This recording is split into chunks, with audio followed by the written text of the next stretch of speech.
I'm Nala Ayed. Welcome to Ideas.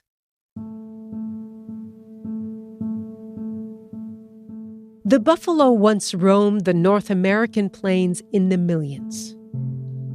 For Indigenous people, they weren't merely a resource to be used for food and tools. They were part of a relationship in which both people and animals benefited. But with colonization, explorers, hunters, and settlers arrived. Then the railroad came west. With these changes, a massive systematic killing of the buffalo began, and in less than 100 years, there were only a few hundred buffalo left. They were shot for food, for their hides, for sport, for political reasons. As U.S. Army Colonel Richard Irving Dodge put it, quote, "Kill every buffalo you can. Every buffalo dead is an Indian gone," unquote. The buffalo vanished from the prairies. This is the first of a three-part series that originally aired in 1992. It is narrated by the novelist Thomas King, Massey lecturer and author of The Inconvenient Indian, a curious account of Native people in North America.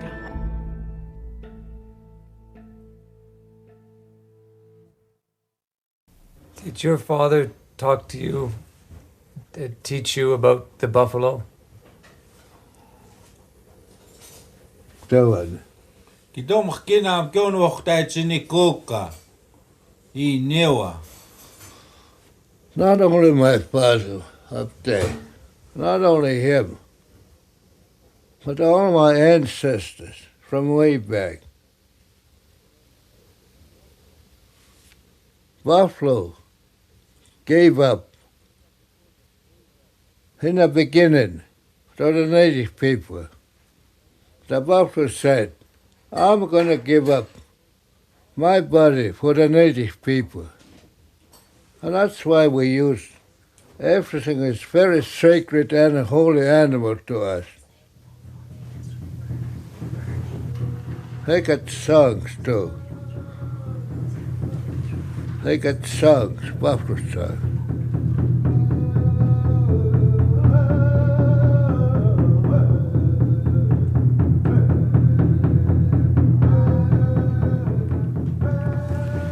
Encountering all these elders and these people that were raised with the buffalo and the stories that they've passed on to me in respect to the kind of balance that Indian people had before Europeans coming here. I guess it was just incredible. It was awesome.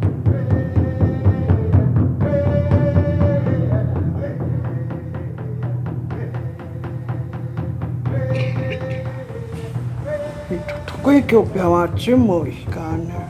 Ako kita pipiks. Iko kuikio piawa skokchik. Ja sitä piawa nannik. So tamita kuikio unitsi pikana. The buffalo was one of our main sources of help in the old days and today.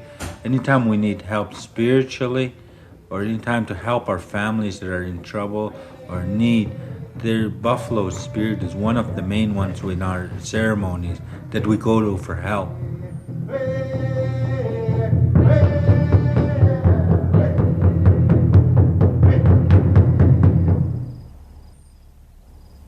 Did you know that when Columbus fumbled his way to the Americas in 1492, there were approximately 60 million buffalo roaming North America? 60 million.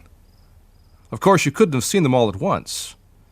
Even if you stood on a hill, the herds would have stretched out across the prairies in all directions to the edges of the world and beyond. What you might have seen is what the Indian people saw, smaller groups of 10, 15, 20,000 animals. Close your eyes for a moment and try to imagine what that sight must have looked like. And that is all we can do, for the herds are gone, and the only place that they exist is in our imagination. When the prairies were opened in the 1800s, explorers, hunters, settlers, and the railroad came west and began a systematic killing that took fewer than 100 years to complete. The buffalo were shot for food, for their hides, for sport, for political reasons. As U.S. Army Colonel Richard Irving Dodge so succinctly put it, "Kill every buffalo you can. Every buffalo dead is an Indian gone." Literally overnight, the buffalo, whose meaning for the Indian people goes far beyond that of sustenance and profit, vanished from the prairies. It'd be nice if we had the buffalo today, because they say they got buffalo burgers here and buffalo this and that. I have never tried any yet. A long time ago, I had some. That's when I was really young. I had some buffalo meat, what they call a pemmican. Up in the parks, up in the Waterton Lakes parks, they slaughtered some buffalo for the Sundance. And that was long time ago. And that's where I got a taste of this. Leopard is a big husky man, a pagan of the Blackfoot of southern Alberta. For thousands of years his people hunted the buffalo. And then abruptly, in less than a generation, the Great Plains buffalo herds vanished forever in a frenzied slaughter, the likes of which had not been seen before or since. I want to try to give you the flavor of that slaughter, and the best way I can think to do it is to read from popular accounts of the time. Here's one about shooting buffalo for sport, from trains. About 20 buffalo were discovered making for a curve in the road.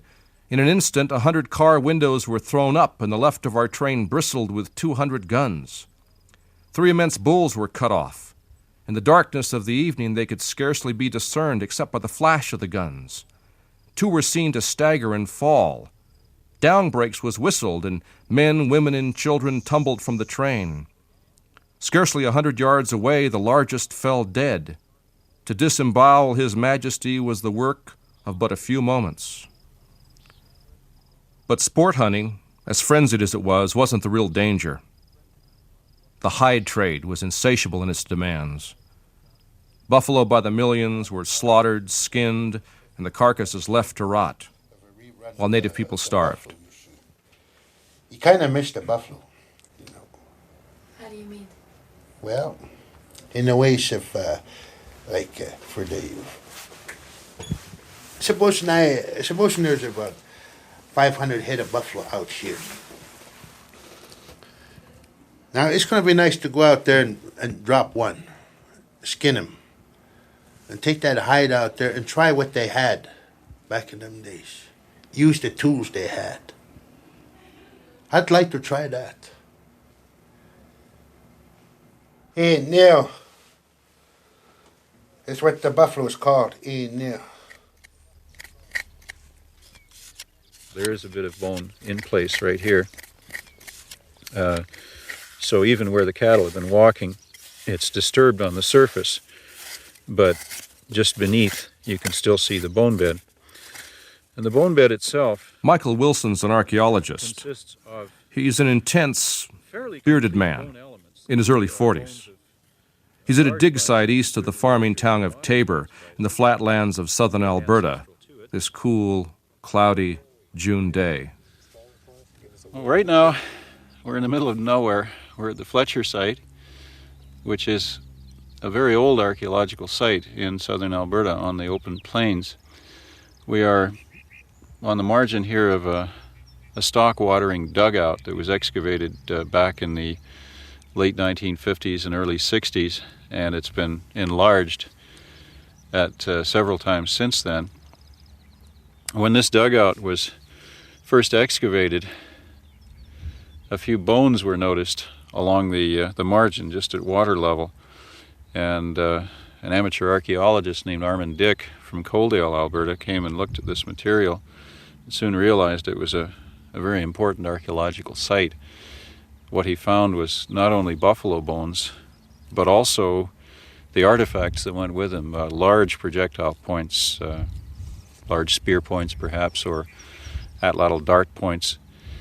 And these were of a style that he recognized right away to be probably 8,000 or 9,000 years old, based on what we know from other What Armin areas. Dick discovered was a single killing ground. There were hundreds, thousands of such grounds, but most had been destroyed, plowed under or looted by bone hunters and relic seekers. This one, though, by a trick of fate, remained unscathed and undiscovered until the 1950s, even though the landscape changed dramatically over the millennia. These materials are buried a couple of meters below ground level. The water that you see here now has been re-exposed to the surface through the excavation of this dugout. But 9,000 years ago, there was a lake here, and it appears that the buffalo were driven at least to the margin of this lake, if not into the lake itself. Some of the animals may have even been bogged down as part of the drive. Just to the north, you can see a gentle rise to a low ridge, and that ridge encircles about half of the site. The ridge is something we call an esker. It's a glacial deposit. This area, of course, was once glaciated. Maybe 15,000 years ago, the glaciers started to retreat. And they left behind debris on the landscape. Some of the debris was left in ridges like this, where watercourses were flowing through the ice. That esker may have played a role in the killing of these animals. It creates a trap possibility. It hides an area from the animals. So, for example, if there was a prepared trap here, some sort of a set-up situation, it could have been concealed by the esker, and a group of animals could have been driven from the north across the esker and down into this trap. But exactly The history of the Plains Indians is not a written history. Only one chapter, what some call the Book of Genocide, is written. And that chapter covers only the last 150-odd years. The full history is much longer. Humans have hunted buffalo in North America for 11,000 years and more.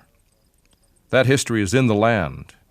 It is the land, and the complex weave of relationships between the land, the people, and the buffalo. Native societies tell their stories, hand down their technologies, pass on their cultural and spiritual beliefs through generations of time. They leave signposts for those who are to follow, but the signposts are subtle.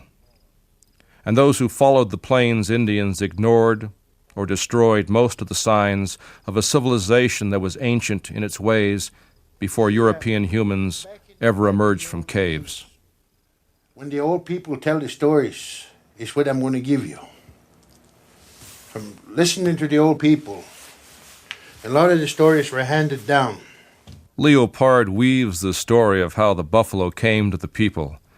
He is a master storyteller. Now, the Iniskim, the Buffalo Rock, is a very powerful rock. And that rock was found along the river by a woman going to get water. And she was going along, and he heard this person singing. She was looking around to find out where was this voice coming from. And then she looked down on the ground and she seen this rock shaped like a buffalo.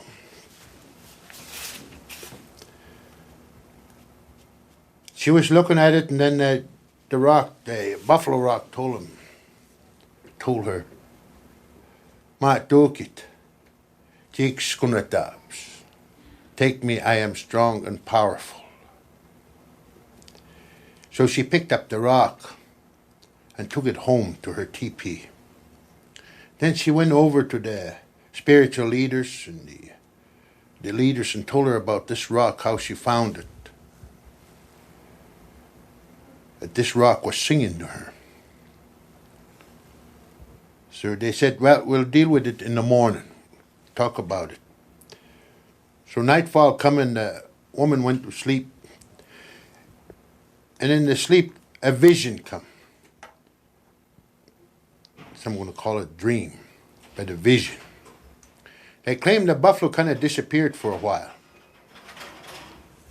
So in this vision, it showed her where to go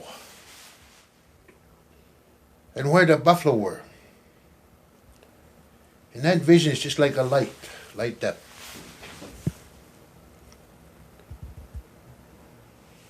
And there were the buffalo out there, roaming out there. So he went. And that morning she got up and she went over to the medicine man. And he told the medicine man of this dream. They had two scout runners, they called them, young men. And those guys were runners.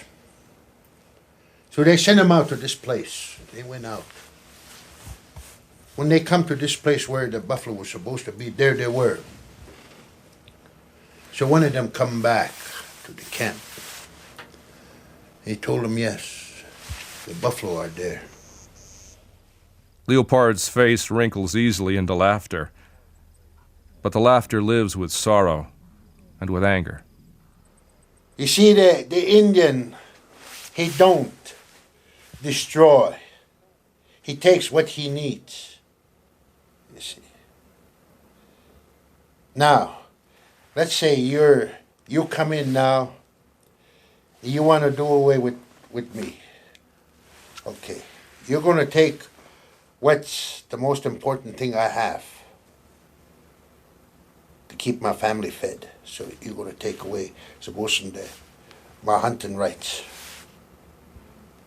You're going to take away what I hunt, what I live off to. See? So I got to look for another way to survive my family. So you don't know what I'm going to do around the back when you're not looking. There's food coming in yet to keep this family going. Just like as it went down through the years. When the white settlers come in, they took the buffalo.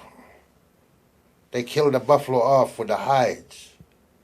For the one reason, because they were worth a lot of money in them days. $100 a hide was a lot of money. And they were sold down east, somewhere down east, but I don't know where. But according to the elders and the old people, they were used for belt drives and for the ICP winter clothes, you see. So they figured if they kill off all the buffalo, the Indian was going to die off with the buffalo, because that was his main source of food, yes. But the Indian, he survived that. The Indian is still here today to tell that story of what happened. This is from the journals circa 1885 of the Smithsonian's chief taxidermist, William Hornaday. He traveled extensively through the prairies of the U.S. and Canada, tracking and hunting remnant buffalo. During the winter of 1886-87, destitution and actual starvation prevailed to an alarming extent among certain tribes of Indians who once lived bountifully on the buffalo. A party of 29 Cree was reduced to 3 in the winter of 1886. Of the Fort Chippewan Indians, between 20 and 30 starved to death. Heart-rending stories of the suffering continued to come in from what was once the Buffalo Plains. Reading Hornaday's journal, you try to understand what motivated the slaughter. Michael Wilson works the ancient bone beds at the Fletcher site, and he thinks a lot about the genocidal destruction of the people of the buffalo. Whites felt threatened for a variety of reasons. One, I hate to have to say it, is that the buffalo was the life support system for native people in this area. And that meant that if we had a policy of wanting to bring native people to terms, one of the best ways to enforce that policy was to get rid of the buffalo, because you got rid of the basis for these people's culture. And some people listening to this might say, come on now. Yeah, but we didn't do that. We were never that crass. The truth is that we were. There are many statements in the U.S. Congress, for example. There were statements by Canadian politicians. There were statements by police and army in both countries that every dead buffalo is a dead Indian, in effect. If we can kill off the buffalo, we'll bring native people to terms. We'll get them to stay on their reserves. It's actually explicit, more in the United States records than up in Canada, but I think it's quite clear that in both countries the policy was that the buffalo is a threat because it symbolizes and basically supports the native people. And the native people are a threat because they want to keep their land. They don't want us there. Well, that's still the case today. I think we see native people as a threat because the native people are reminding us that they once owned this land. Politics, the need for land, the belief that these herds were somehow infinite. None of that completely explains the destruction of the buffalo. Well, it's a very Roman solution, you know. I like to think of us, and I'm not the first person to make this suggestion, but we have an attitude that's very like the attitude that the Romans had. If you have a problem, if you want to get up Masada, build a ramp. Just spend a few years, build a ramp. In our case, if we have a problem with the buffalo, heck, let's just kill them all. That'll solve the problem. No sweat. We have this sort of knee-jerk reaction, and we tend to be rather unimaginative about solutions as well. We fall prey to simple solutions. The Blackfoot talk about the mystery, that which cannot be questioned. And in the mystery lies a power that an invading culture sought to destroy. The Creator, that's the Almighty, when He made the Indian people, He told them, I'll give you a way to believe, a way to understand, a way to have a good life. The animals and the birds, and He showed us what roots to eat and what roots not to eat. He gave us all these. But when the missionaries came, they told us, don't do that anymore. Put it away. That's not good. Don't pray that way. It got the Indians all confused. They didn't know what to believe. Their elders or these missionaries. The Indians say it's the Creator gave them their way. That's their way. They were of belief. They pray. But we mustn't say our way is the only true way. Never. You believe other ways, the way they understand. You respect those. Don't call them down like the white man calls our way down. Listen to this woman. She's Josephine Crowshoe, great-granddaughter of Chief Joseph of the Nez Perce. In 1877, Chief Joseph led a brilliant tactical retreat, 300 Nez Perce against 5,000 soldiers of the U.S. Army, for 1,000 miles. Joseph was trying to reach Canada with his people. He fell 30 miles short and spent the rest of his life incarcerated. And listen to this man.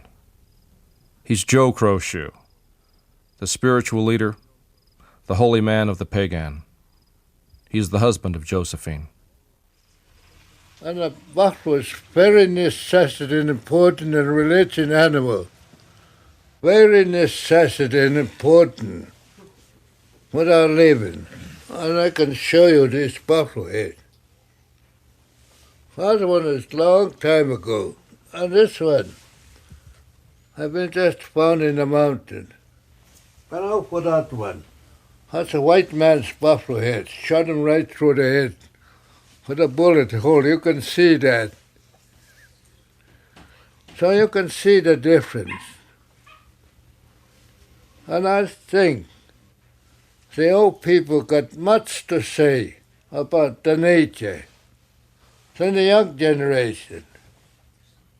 Look at the violence they have in Quebec and all over. as the young generation got no more patience. They want to do things in a hurry. But the old people got patience, you know. And they sing. They got the wisdom and knowledge.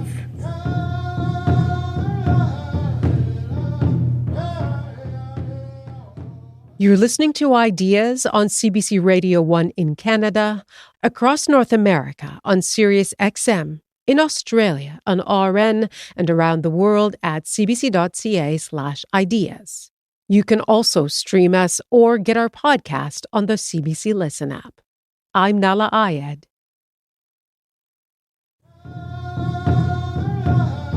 We return to part one of a 3-part series on the buffalo, narrated by Thomas King. This series was originally broadcast in 1992. The people of the plains used many landscape traps to hunt the buffalo. Probably the most efficient for large-scale kills were buffalo jumps. The concept of the jump is deceptively simple. The herds were stampeded over cliff faces. Those that were not killed outright were finished off at the base of the cliff. But the buffalo did not go easily to their deaths. The art and the science of the hunt was sophisticated in ways that are still not fully understood. My name is Jack Brink. I'm the senior archaeologist with the Archaeological Survey of the Provincial Museum of Alberta. And I've been working here at the buffalo jump now for about 10 or 12 years. I think the more you work around a place like this, the more you continue to be impressed by how complex these operations really were. A lot of people, when they first come here, they think that a buffalo jump was just sort of a random event where bison happened to be perched in a fortuitous spot where a cliff was nearby, and a bunch of natives who people might think of as savages ran up behind them and scared them, and these animals simply ran over a cliff. I've heard that told by many people as some kind of an explanation before they start to hear the real story. And it was anything but that. It was anything but a random and a haphazard event. It was a very planned, very controlled, and a very sophisticated operation, which the more I've studied over the years, the more I'm continuing to be in awe of how these things were pulled off. Because the bison it's not an easy animal to work with. It's a wild animal. We see them today and they're penned up everywhere, so we tend to have more of a domesticated concept of them. But they are a wild animal.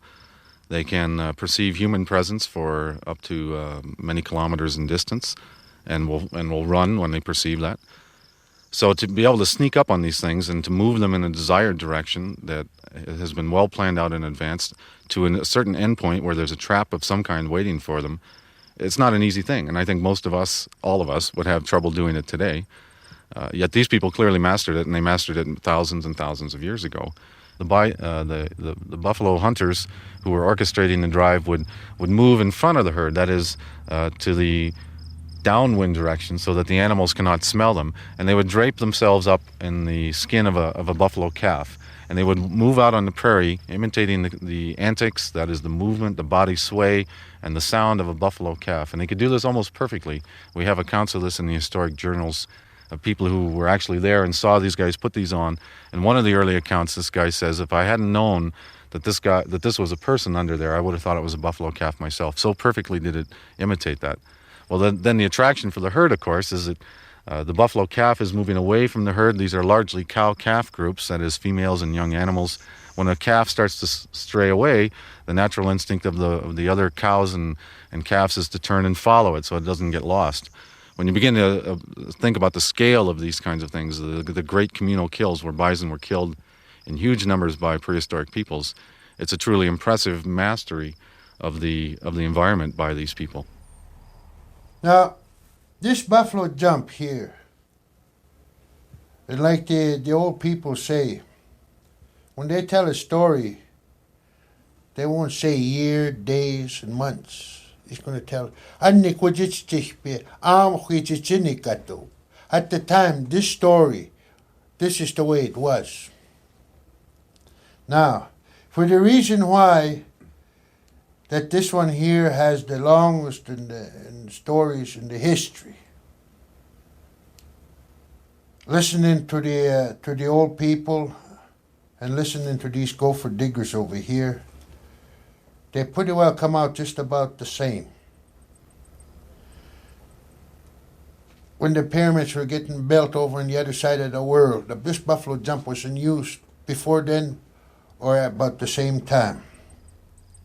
Leopard has worked as an interpretive guide at the most famous buffalo jump in the world, Head Smashed In, Ixapak Sikskin Sikot, in the Blackfoot language. So in order to have a successful run, words are pretty hard. So got be a cheap wins. Anyway, the ceremony took place where you see the 4 rattles, the songs go with it. When that's all done, then they go out on the drive lanes and put these rocks out, the cairns. I don't know, according to the elders, they say several, maybe 10, will be out in this drive lanes. The most important one is the one in the buffalo robe. And then you got the one with the calf skin. Then you got the 2 in the coyotes, one will be in the wolf skin. When everybody's all set up, the first one goes out is the calf. And then the one in the buffalo robe will go in the herd. When they're all set up here, then the coyote will come out and the wolf will come out. When that's all settled, this herd of buffalo here will get excited, trying to protect the calves from the coyote and the wolf. The one in the buffalo robe will be in the middle of that herd. When they start getting excited, the guy in the calf skin over here will cry out the call for the mother buffalo for protection. So the herd's going to wander, go and protect this calf. As they're going to move, the one in the buffalo robe will be offered to the coyote and the wolf. So they'll move. That's a slow process. They'll keep moving as they go along. Everybody moves and down that line. The gathering basin is upwind from the kill site, and so therefore the cliff, the intended point of the kill, is downwind, and this is critical. And you won't find any buffalo jump where the opposite is true. The cliff has to be downwind from the herd because they're going to use the wind to their advantage in many different ways. So we have this collecting area, gathering area where the bison are rounded up. And before the people go there to look for herds, they're going to build these very sophisticated, very long and complex lanes of rocks. We call them drive lanes now, but they're simply individual piles of cairns, usually a foot or 2 high, a half a meter or so in height. And these can extend for as little as 1 or 2 kilometers back from the jump, and in some cases, like at Head Smashed In, for as much as 5 or 10 kilometers back. Often, in a classic sense, they're a V-shape, like a funnel. And the wide end, of course, is out in the gathering basin at the farthest end from the kill, and the narrowest point is near the kill site itself. So you automatically begin to absorb the idea of what they're trying to do here. They're going to compress them into a smaller and smaller space, and the more they compress the herd, the more, of course, they're able to control these things, these animals. So this is a classic type of drive lane, but at Head Smashed In, it's actually much more complicated than that. There are dozens of individual lanes. There's not just 2 in a wedge-shaped form. There are lanes that go up on the tops of hills. They go down into the bottom of valleys. They cross coulees. They go through creeks and over the other side. I've followed some for many kilometers sometimes and come to a dead end. And you stand there and you scratch your head and you say, I don't have a clue what's going on here. I really don't understand these things. For me, that's always been one of the fascinating things about working at this site, is to realize that these people had a plan in mind. They had a concept. They built this thing with a huge master plan, and sometimes you don't have a clue how that all fits together. Now, they're not going to just run 50 head, 30 head over the cliff. They're going to run somewhere in the neighborhood of 500 to 1,000 head. So let's say we got 1,000 head of buffalo coming into this drive lane. So everybody's moving. It takes several days. It's a slow process. Till they come down to the narrow part of the drive lane. I'm riding on your disc bus. When they come down to that narrow part of the drive lane, then there's 2 young fellas going to be sitting on the edge of the drive lane. When they got that herd coming, these 2 guys here will have a horn, a buffalo horn. It'll be so long, so big. They'll have coals in the red ash. Every once in a while, they'll feed that thing, keep it alive. When it's time to use that, then they'll put the white sage in there and start that smoke. the minute the buffalo gets a whiff of that smoke, you got a stampede because there's a grass fire coming up here in the back. This is what they like. You must remember that buffalo, he's got a very poor eyesight. And what they call, how do you say that? Tunnel vision eyesight, something like that. But the eyesight is very poor, but keen on his sniffer is good.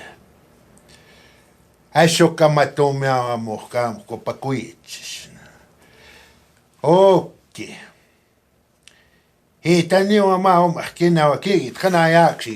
The stampede started. I have to go my language, you get that thing straightened around. The stampede will take place. Now, when them buffalo start on that stampede, you got, say, 1,000 head of buffalo. They say the ground shakes just like earthquake. This is at the camps to be all ready and just quiet. Everybody be praying that nothing happens on this drive run. When you see, you must remember the one in the calfskin, he's a runner. He's got to be fast. He's the one that's bringing the herd down through here because the cows are going to protect that calf. When you get a certain place, before you get to the cliff, the runner's gone off the road. And the buffalo are going to hit right straight for that. When they come over that hill, it's just looking like it's straight, all slope all the way. Till they come down to the part of the cliff over here is when the leader of the buffalo will turn. When that main leader turns, you got 1,000 head of buffalo, and you know what happens. You push everybody over the cliff. This is what happens.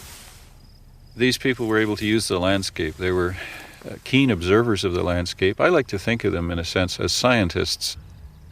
The buffalo are fast, agile, big. A mature bull runs to more than 2,000 pounds. And until the advent of the modern horse with the arrival of the Spaniards in the New World, they were hunted on foot. Without the horse, people would have had to use the landscape in far more detailed fashion. They would have looked for specific landscape settings where animals could be trapped. And it's that kind of knowledge that was the key to the success of sites like this. What was needed was a natural trap of some sort. In some cases, 10,000 years ago, people in Wyoming, for example, were driving buffalo into sand dunes, into the enclosed part of a sand dune where the animals could come in through a gap and then were unable to run up the sand dune itself. So they would mill around for a time within this sand dune, the sort of hairpin shape of the sand dune. That's a natural trap. Bogging in a water hole is another possibility, as we have here. Running them into a narrow gully, or arroyo, as we would call them further south on the plains, running animals across a landscape where they can't see this narrow gully. In our badlands, we often have features like this. At the last minute, you see this gully in front of you in what looks like uninterrupted prairie. It's very much a technology. It was a prehistoric technology, but it was far from a simple technology. It was a very complicated technology. Because technology was, I guess, if you think of it in terms of a relationship between human beings and the environment, and the ability to use the environment to get what you need from it, which is what we do today, only in a very complex way. These people were doing the same thing. They were getting everything they needed from their environment by interacting with their environment in a way that produced for them the food that they needed, all the materials for clothing, for their teepee covers, the tools for scraping hides and all the rest of it. So it was very much a technology. It was their technology. It was a successful technology. And it was one that clearly these people had mastered. And my estimate, which I regard as conservative, is that about 125,000 buffalo were killed at this buffalo jump. And that's one jump amongst hundreds and hundreds of jumps that we know of. And that's one type of communal bison kill. Then there's all the others. None of this was seen by Europeans when they came to North America, when they flooded onto the plains. They saw an empty land, a land for the taking. The landscape of our country, teepee rinks and all that, we understand. At the other part of the white society, oh, they just walk over, they don't notice nothing, you know. The same thing today. The buffalo means a lot to the Indian people. Like what the old man said, the buffalo, the Creator told the buffalo they were talking, and he told him, now what are you going to do now that you are living on earth? He said, I'm going to be serving the Indian people. I'm going to give them my hide for clothing, the meat in my body for food, my bones for a tool. So that's what the buffalo is to us.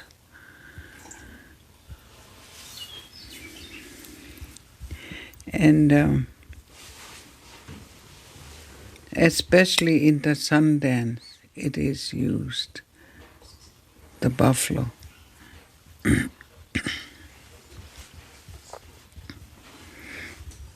They have a buffalo head like that skull, and it is painted only by the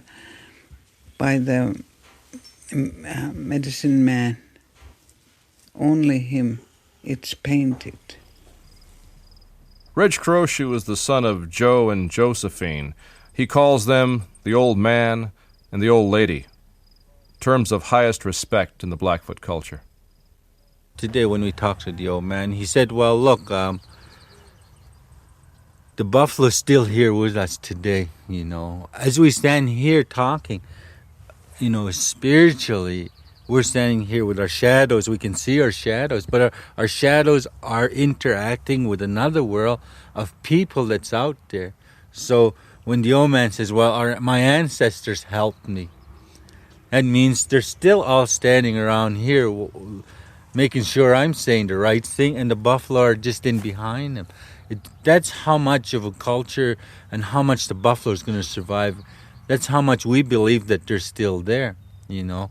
As long as we've still got access to our bundle ways, ceremonial ways, and that key to creation, the buffalo have the same thing, you know, and they're going to survive as much as we were told not to do our language, not to use our religion, not to assimilate, but still with some mystery there, as Indian people, we survived. And if you take that whole aspect and put it on the buffalo, you know, the buffalo knows, and he's smart in his ways, that he will survive also. The bundles are sacred. They hold the Inishkim, the buffalo calling stone, and other holy objects. Many were stolen from the people. Many were sold in the desperate times when the people were starving. Sold to private collectors and sold to museums. Native people don't like to talk to outsiders about the bundles. The bundles and the buffalo are entwined. I know myself, let's say, in our cultural aspect, the old lady talked about the Sundance a bit. The buffalo plays a large part of the Sundance. Well, when we start our Sundance, then one of the our Sundance stories was that there was a girl that was sent down from the heavens with the Sundance bundle, and the buffalo took his hide and cut it into like a web, like a spider, you know, the string from a spider, and he used the buffalo hide to let her down to earth, and as she got to earth, then she purified herself, and then she came and said, "This is what the Sundance headdress is all about, and this is how it's going to help you. And these are what the animals put into it," and one of them was the buffalo. Well, at the Sundance, when we have our Sundances today, they'll slaughter a cow and then bring the cow hide, and then there's a ceremony in cutting that hide into strips to build the Sun Lodge, you know. And as young people, you hear the old people talking about the buffalo, and the prayers are all about the buffalo, but then you see cowhide brought in, and being cut up and this kind of stuff. So there's a feeling of frustration of not having a real buffalo that we should have had, But as you go along in life, culture changes also. So those kind of things have to be expected. Main thing is our answers will, like the old man says, it'll come from nature and it'll come from the bundles, the way we interpret them, the way we use them. And as culture goes along, we'll adapt. The power of the bundles and the ceremonies around them were a challenge and a threat to European society and religion. The suppression of that power and the destruction of the buffalo was as inexorable and unstoppable as the western march of settlement and civilization. Civilization. Civilization is seen by Crawford's transcontinental tourist. Well, let me read you the table of contents. Crawford's was a travel compendium containing a full and authentic description of over 500 cities, towns, villages, stations, government forts and camps, mountains, lakes, rivers, sulfur soda and hot springs, scenery, watering places, and summer resorts, where to look for and hunt the buffalo, the antelope, deer, and other game, trout fishing, etc., etc. In fact, to tell you what is worth seeing, where to see it, where to go, how to go, and whom to stop with while passing over the Union Pacific Railroad, Central Pacific Railroad of California, their branches and connections by stage and water from the Atlantic to the Pacific Ocean. And civilization, as seen by the illustrations and narratives in the Transcontinental Tourist, was a white goddess. The 1874 edition described her as a beautiful, charming creature, floating westward through the air, bearing on her forehead the star of empire. She has left the cities of the East, and still her march is westward. Fleeing from her are the Indians, the buffalo, wild horses, bear, and other game. The Indians turn their despairing faces westward as they flee from the presence of the wondrous vision. The star is too much for them. And Crawford's concludes, what man, woman, or child does not feel a heartthrob of exultation as they think of the glorious achievements of progress? And Crawford's offered this magnificent picture free to each subscriber to Crawford's Western World, a mere $1.50 a year. That was the popular vision of a colonizing race. Clear off the buffalo, clear off the Indians. Open up the West to progress. It almost succeeded. The infinitely delicate and ancient balance of the people and the buffalo living together in the land was shattered, but not destroyed. The buffalo vanished, but the people survived. The buffalo were gone from the physical world, but they live in the spiritual world. The mystery lives, the balance is rediscovered. As sure as there's buffalo stones on earth today, there's going to be buffalo. Even if they manage to kill them all out, for some reason, mysteriously, there would be buffalo. And that's how the Indian people believe. I guess maintaining a balance is important to myself and other Indian people, in a sense that in maintaining that balance, you deal in a world that is of shadows, and in that world that everybody gets along to, a reality world you have to live and exist in today.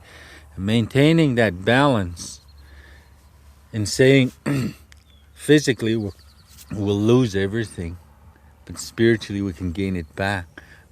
This is where dreams, visions, that kind of stuff have come as important parts of our lives, because those are messages from that side to our side, and in the same sense we give in offerings to that side of the spirit world.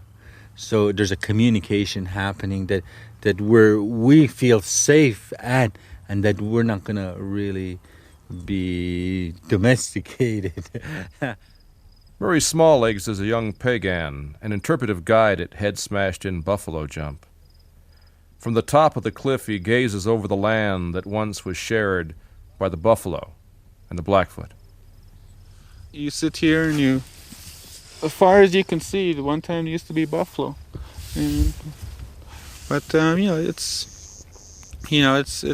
happened. It's now we're dealing with now. But it's always good to think about them because it's, they kept my ancestors alive. And so, all the time those thoughts are there. I often wonder how it would be, but to look out and to see all that, to look out and see how far you can see and try and imagine if there was buffalo. That's a kind of, only in our minds we can do that. Maybe someday. See, like for us Native people, in our culture, there's always a belief that the buffalo will come back someday. That belief's it's always been around, and it'll probably, for us, it's always going to be there. The buffalo will come back maybe someday. And so you never know. Maybe in 100 years the world might not succeed and the buffalo will come back again. So, it might come back. You never know. They might come back.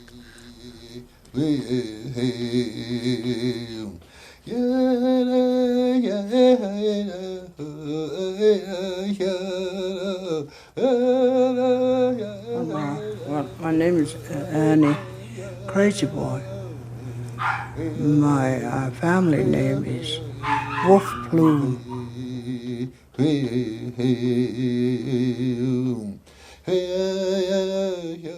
Annie Crazy Boy is an old woman now. The buffalo were already gone from the prairies when she was born on the Blood Reserve in 1909, but they gave her something precious that she carries with her and that she passes on to her children and to her grandchildren.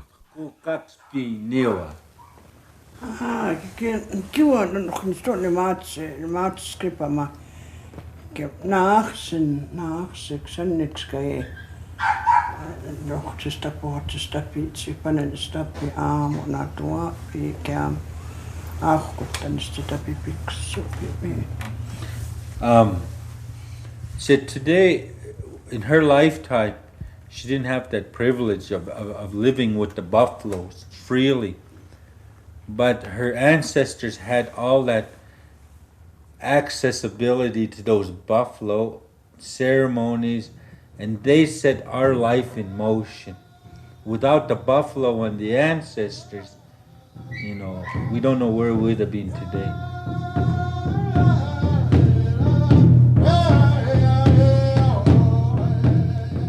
I'm Thomas King.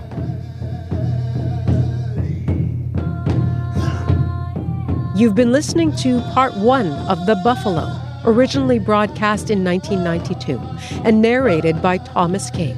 Part 2 can be heard next Wednesday. The series was produced by Bill Law.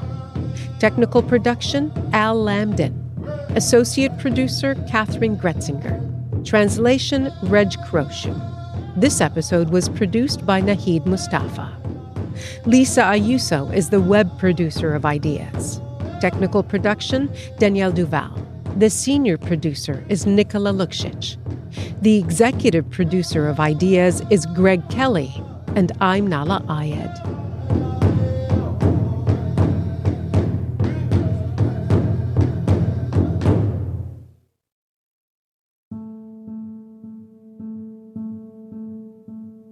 I'm Nala Ayed. Welcome to Ideas. In the mid-1870s, millions of buffalo roamed across North America. By the end of the 19th century, only 300 buffalo were left in the wild. But for thousands of years before the arrival of white settlers, Indigenous people lived together with the buffalo in a relationship that was mutually beneficial. Part of that relationship included hunting. Indigenous peoples of the plains devised complex ways of herding the massive animals, using the natural landscape as a tool. In the foothills of the Rockies, just west of Fort Macleod, Alberta, there is a grassy cliff where for more than 5,000 years, Indigenous peoples killed buffalo. Head-smashed-in Buffalo Jump, as it's called, is a place deeply connected to Indigenous history and practice. This is part 2 of a 3-part series that was originally broadcast in 1992. In this episode, novelist Thomas King tells the story of Head Smashed In, weaving together science and story about a way of life that no longer exists. Hello, I'm Thomas King, and I'm here at Head Smashed In Buffalo Jump. Head Smashed In Buffalo Jump is an interpretive center, cut deep into the cliff face of the Porcupine Hills of southwestern Alberta. It was a kill site for thousands of years, from more than 6,000 years ago until the 1850s. My oldest boy and I were at Head Smashed In just after the center opened. That day, the prairies lay under a hot sky, and my son and I stood on the cliffs and watched the land move in the light. A young couple came out of the interpretive center. The man lit a cigarette and looked over the edge of the cliffs and then looked at the prairies behind us. "So where are the buffalo?" he said to no one in particular, as if he really expected a herd to come out of the ground and sail over the cliffs on a prearranged schedule. The woman stood next to the man for a moment, and then she said, "Come on, honey. I think we've seen everything." This day, a steady rain falls. The plains that roll south beyond the hills to the Old Man River and beyond are shrouded in mist. This is a place of great antiquity, a place where the buffalo died in order that the people would live. It is a place of power and of mystery. The buffaloes were here in the fall, and we know that the natives came here. It was something they could count on. For 6,000 years or more, they were coming to these places in the fall because they know the buffaloes are going to be here. But these buffaloes are primarily female, maybe with some calves, and they're usually pregnant. And these are the cows that they hunted. And we know here at Head Smashed In, they find a lot of fetal bone. And judging by the growth rate of fetal bone, they determined that the cow was so many months pregnant because the rut is in late July, early August. So they know, judging by the growth rate of the fetal bone, they know that it was usually in the fall or early winter when they used these jumps. Can I tell a story now? I'd love you to. Okay. Get your name first. Okay, my name is Kenneth Eaglespeaker. I am a Blood Indian. I work here at Head Smashed In. I'm the interpretation officer.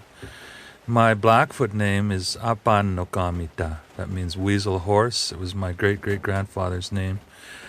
And before I came to work here, I knew a lot of this stuff from my father. My father and I used to come up here. He used to paint and draw and tell me about the ways of the native people. So I knew about Head Smashed In, but I never thought I'd work here, you know. But he did tell me this one story. Well, Napi, after he created the world, he made all the animals, and he made the humans and the buffaloes. And at that time, Napi made the humans, but they were very, very shy, very, very weak. They were animals without fur, and they were always running for cover, and they were always hiding in rocks. Now, the buffaloes were very aggressive and ferocious animals, and they used to eat and hunt the poor humans. The humans would hide in caves and rocks, and then these buffaloes would be just snorting, trying to get at them, and they would just tear them up if they find them. But then Napi must have realized he made a mistake here, you know, because he made the humans in his image, and he realized that those poor humans are never going to survive if I don't fix this. So he came back to Earth, and he did a big switch. He changed it. Now the humans learned how to hunt buffaloes through these ceremonial things I was talking about. And also then the buffaloes became more timid, and they became more herd-like animals. And now then the humans learned how to hunt buffaloes. So the whole thing switched. But that's one of the stories that's part of the creation myths and legends of Blackfoot. people that we know at one time they used to eat us, so we ended up eating them. Yeah. Well, Napi is considered to be the creator of the Blackfoot people, and he created all the world and created all the animals, and Napi was always wandering around the earth, and he was always hungry. This guy was supposed to be so powerful, the creator. He was always getting in real comical situations. He's always hungry. He's walking along, and he sees buffaloes, but he doesn't know how to kill them. So he walks along, walks up on top of this big hill, and he sits there. Next thing he sees this small herd of buffaloes, and in front of them is this fox, and this fox stands up on its hind legs and it starts to dance back and forth and it waves its arms and making funny faces and noises. Pretty soon these buffaloes, one by one, they fall over. They start laughing and they just die from laughing. And these buffaloes are all laying all over, and the coyote or the fox starts to eat them, and he eats his fill. And Napi follows this fox around for a few days. He's trying to figure this fox out. He says, I'm going to find out how this guy does this. So one day he approaches this fox and he tells him, help me, my brother, I'm starving. Please teach me your trick so I will not starve anymore. So Napi begs and begs, and the fox tells him, Napi, you are a very foolish man. If I tell you this trick, you will ruin it for yourself. He says, oh no, please, Mr. Fox, I will not. So the fox tells him, this is what you have to do. You have to dance this funny dance, and the fox showed him, and Napi was practicing. Make the funniest faces you can imagine, make funny noises, and you have to jump in front of the buffaloes, and you do this little ritual, and the buffaloes will fall over, dying. They'll die from laughing. And so Napi walks up to this small herd of buffaloes, and he starts dancing and making noises, and one buffalo looks up at him, just breaks out laughing, and suddenly it just rolls over dead. So Napi runs over there and he says, oh good, I won't starve. So he eats that whole buffalo. But the fox told him also, you must not do this trick more than 4 times. All right, if you do it more than 4 times in one day, you're going to have bad luck. So Napi, the next day he does it twice. He's full. The next day he does it, well, I'll do it 3 times today. We'll see how it happens. And he's eating buffaloes, and he's so wasteful. He kills a buffalo, takes a bite out of it. Kills another one, just takes a bite out of that one. Takes another bite out of this one. Pretty soon there's dead buffaloes laying around with just bites taken out of them. So on the 4th day, Napi says, well, I'm going to try that fourth time. So it works pretty good. This time whole bunches of buffaloes fall over, and then he just does the same, just takes a bite here, bite there, bite there, bite there. So the next day he decided, well, I'm going to try this again. I'll do it 5 times today. That old fox doesn't know what he's talking about. So Napi does it once, twice, 3 times, 4 times. He says, I'll do it one more time. So he jumps in front of this herd and he starts dancing, and he makes his wicked funny faces and makes his funny noise, and the buffaloes just look up at him. Pretty soon they start pawing the earth, putting their horns down. Napi said, oh no, I should have listened to that fox. And Napi goes running, and these buffaloes are chasing him, and they're running all over the prairie. Napi's saying, where can I hide? Suddenly he sees this hill with one little tree up there. So Napi climbs up that tree, and he's on a branch, and pretty soon all the buffaloes come around, and they stand around below him, and they're all pointing at Napi, and they're all laughing at Napi. The trick reversed on him. They were all laughing at Napi instead of Napi getting them to laugh and die.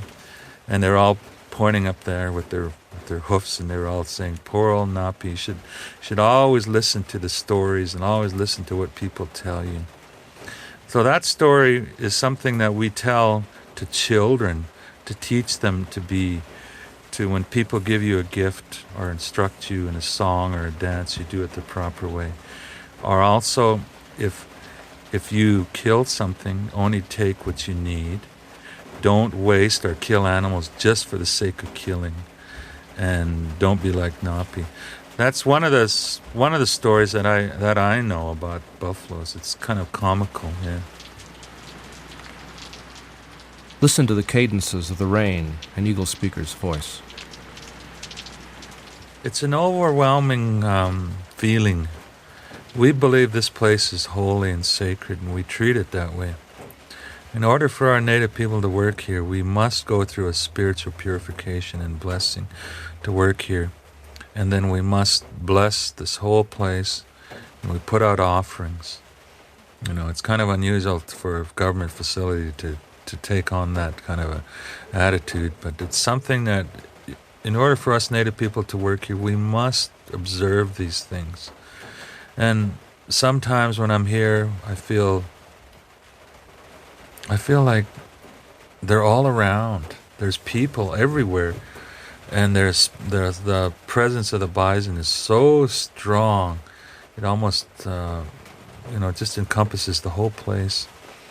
And we do know of a lady that had she was a psychic that came here about 2 weeks ago, and I guess she's one of those ladies who sees things, and she's seen a spirit of a native man that was here, and obviously somebody who was extremely died a long time ago, probably in the hunt maybe. And we know that the Native people, we are so closely tied to the spiritual world. We do not see, we know about it. We know that what separates the Blackfoot living from the Blackfoot dead is just a wall, and how we've heard it described as willows, separating us from the sandhills where the spirits go to Saskatchewan. And our people believe that those things we're so closely tied to our people who are gone, and we do have certain ways of dealing with those things. And here at the center, the Native people, the elders come here, we invite them, we feast them, we tell them what we need. And one of the things is we need the whole thing re-blessed. We need all the workers must be re-blessed and must be given a validation to work here, and that's one of the things that makes it really special to be here, because the elders approve of your what we're doing. Yeah. Do you ever get angry about the slaughter of the buffalo? And you talked about how Napi had to learn from the buffalo not to be wasteful and to have respect, and the accounts, particularly the final slaughters in the 1880s, are horrific, and monumental waste and a monumental disrespect for the buffalo and the people of the buffalo. Do you ever get angry about that, and how do you deal with that? I wouldn't call it angry as much as sad, because our people, I think of the sadness our people must have felt when they seen all the buffalo going. I can feel it here. I can feel it when I'm here by myself. I feel that the people must have been extremely sad because their source of life was gone. And I don't get mad about the white hunters, buffalo hunters, and people killing the buffalo indiscriminately. I feel sorry for them because, maybe they figured they'll never kill all the buffalo. There's so many of them. But what does frustrate me was that in the United States at one time there was an actual policy, government policy, that to exterminate the food of the Plains Indian was to exterminate the bison, and thereby they would tame the Plains Indians. That was a policy that was really, I think, is just totally disgusting.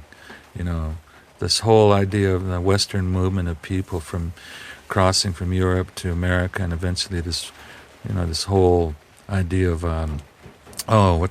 there's this theory, what is it called? It has to do with this religious, social, political, religious idea that the white people came to this country because they were here for a purpose. They were meant to be here, and it was their right to conquer this land, their right to kill and move and push anything out of the way. This whole Western movement and move from the east to the west and just pushing everything out of the way and destroying the resources and all that. You know, that stuff like that, when I studied that and went to school and university and things like that, you know, this whole policies and, you know, ideas of, you know, we have the right, it's our God-given right to take over this thing, and things like that frustrate me. Yeah. I don't really get mad about it. It's a little bit too late to get mad. Yeah. The Interpretive Center has 6 floors, each one successively smaller. Because it was declared a World Heritage Site in 1981, the building of the center was undertaken so as to disturb the cliff face as little as possible. So the building was cut into the hill, and from the road is barely discernible. So well does it merge with the land. Inside, there are photographs of a huge herd of buffalo that overflows a vast coulee, of a bone hunter standing on a mountain of skeletons. There is a display case full of dozens of buffalo skulls. Think of Cambodia. Think of the killing fields. They were killed for all reasons and for no reason. They were killed for machinery parts, and they were killed for sport, and they were killed for contests to see how many you could kill in one day. They were killed for fun, and they were killed for pleasure. They were killed for business. They were killed from train cars as trains went speeding across the prairies just to see if you could hit one while you were moving at 30 or 40 kilometers an hour in a moving train. The descriptions of the early historic journals are staggering to read when you go page after page after page of nothing but descriptions of the virtually bleached white prairies just covered with the bones of the buffaloes. By the 1830s, 1840s, the prairies of North America were virtually covered with the bones of these animals, and you can read it in journal after journal after journal, page after page after page. They will just simply say, again today we looked upon the prairies and they were just white with buffalo bones. And you start thinking of the number of animals that must have been killed for this and why. You know, what was it all for? It's a really, really tragic moment, I think, in North American history. Even the journals of the great Audubon, one of the most revered naturalists of all time, he's out killing bison every day. He's shooting them by the 2s, 3s, 4s, 5s, 6 a day. And then you'll turn the page, and the next page of his journal, he says, we had no fresh meat today and went out and killed 5 buffalo. Well, what happened to the 5 he killed yesterday? Where are these? And yet there's a point in his journal where, as a naturalist, he realizes that this can't go on. And he says, this is a really tragic thing that's happening to the bison. It's such a great animal. Surely the day will come, and it will come soon, when there'll be virtually none of these left. Something must be done. And then you turn the page, and Audubon is shooting bison like crazy the next day. On the second floor, at the head of the stairs, there is a winter robe with pictographs that wind concentrically outward. Each pictograph marks the passage of a year in the life of the people, from 1764 to 1879. 1764, the year of the big smallpox scare. 1791, when the bears came into camp. 1842, when many horses died of starvation. And the last pictograph, 1879, when the buffalo disappeared. Think of that winter robe, of that final pictograph, of the enormity of the tragedy. There is much more to the Interpretive Center. There is a science of the hunt, the celebration of the culture and of the wisdom that the buffalo gave to the people. And if you haven't been there, you should go someday. One of the most satisfying things for me of working here over the years has been to have Native kids on the crew, and I've had dozens and dozens of them over the years, to have them come up to me at the end of the summer and say, I really feel like an Indian now. I really feel like I know something about my past. When I started working here, I didn't know anything about my background. Now I feel like I'm an Indian for the first time in my life. I've had that told to me a number of times, and it's a really gratifying feeling to feel that you've passed on, or that they've picked up through whatever mechanism, some information about their past, and it meant a lot to them, that there's a pride there, because they should be proud. When they learn about sites like this and how they work, they should be proud of it, because it's a magnificent site. It's a magnificent story of what happened here. Jack Brink is a provincial archaeologist who has worked with the Blackfoot over the last decade at Head Smashed In. An easy smile, a lank frame, a passion and a pride for what the buffalo are and what they mean to him and to the people. That's Jack Brink. I don't think any of us can really appreciate the sort of extent of the shock that must have come along with, on the one hand, the demise of the buffalo herds, and on the other hand, the arrival of another culture into this area and the end of that way of life.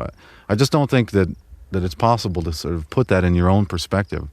The only thing I can think that might be comparable is to imagine that somehow tomorrow a whole bunch of outer space ships land here on our continent, and that some foreign culture gets out, and that we're completely dominated by these people, and that everything we do, we don't do anymore. Everything we've done is gone. Everything we valued as a way of achieving prestige or status or rank in our society is taken away from us, and we're not allowed to do those things anymore. We don't have any way to be important people anymore, because all our way of life is completely replaced with some other way that is simply handed to us and said, here, this is the way you're going to do it now.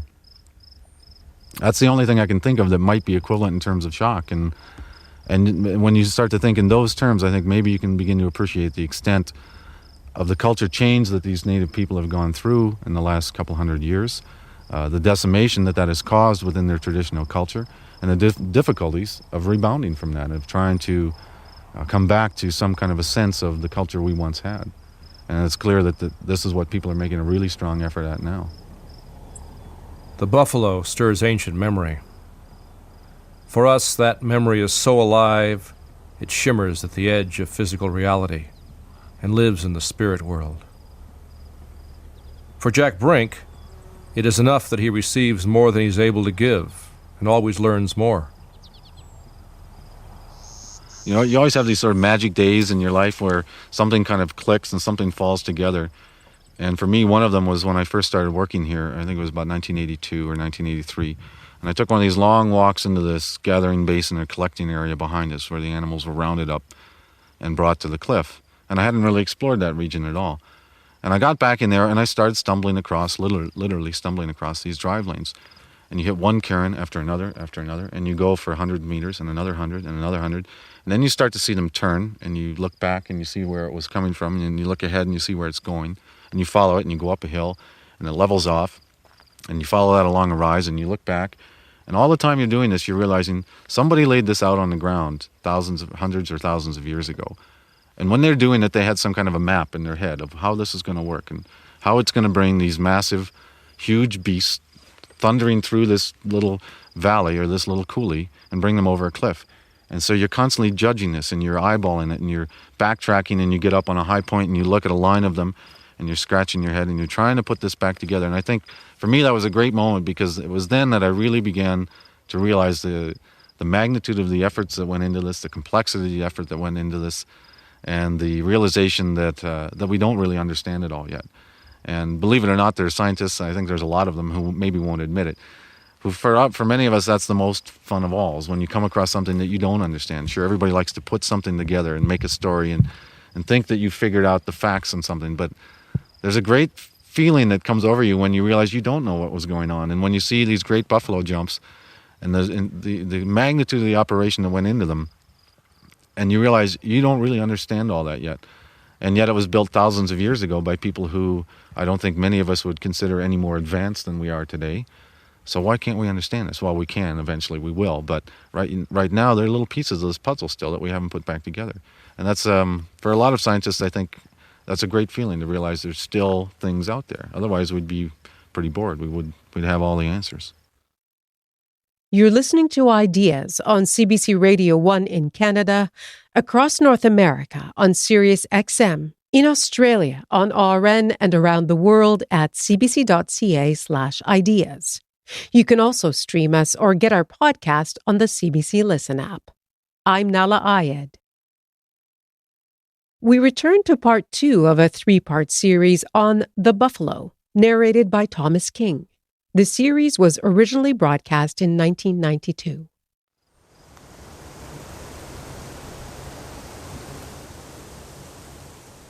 You've got to go north 1,000 miles and more to see the buffalo the way the Creator intended them to be seen, roaming free.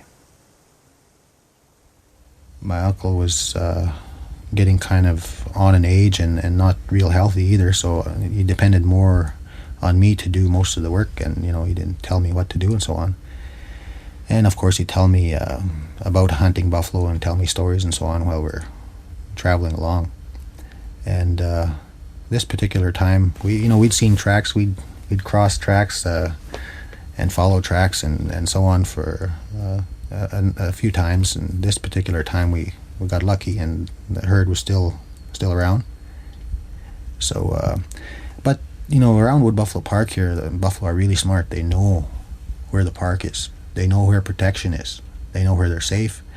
They do come out of the park, on their own to feed. And maybe because they want to, I don't know. And so we're able to hunt them once in a while. But as soon as they know that they're in danger, they wheel and they're heading straight for the park border. And this was the same case when we came upon this herd. But I was, young and in good shape, so what I really did was, as I ran after them, through some pretty thick bush, willows and diamond willow and muskeg and so on. And being a good athlete and a good runner, I managed to get alongside them. We were maybe a couple 100 yards apart, but I managed to get alongside them, and we hit a slough that was angled off at a 45 from where I was. So when I hit that slough before the buffalo got there. They were still alongside a couple 100 yards off, and then they hit the top of that slough. So it was easy. They were running across the end of the slough 200 yards away, and I managed to shoot a couple of them there. The rest of the herd moved on, and I went and checked out what I had there, and I went back and got my old uncle. And he came over there. Of course, we took a longer time getting in there now. And I remember one of the bull that I shot, young bull. He's pretty strong, and he managed to go a little distance and get mired right in all 4 legs, right up to his belly in a mud hole. And so I had a bit of training there. The cow that I shot was in a good location, and so my uncle showed me how to skin a buffalo. I had watched him before, but these were mine, so he wanted me to do all the work. So he helped me along and told me what to do and so on, gave me tips. So I skinned them and then butchered them up too in the traditional way. The people around here have a certain way of butchering up the animals, and a certain way of a certain attitude towards the hunt. And he made sure that I understood how the animal is supposed to be handled, and how I was to look on the event itself, or the hunt. And one of the things that's been ingrained in the young people here, I guess, on that respect, is respect for the animals, giving thanks, for what you get from the country, putting something back or making an exchange as a show of respect and as a show of honor, I guess, for what you get, the life that buffalo give you. So that was actually that was the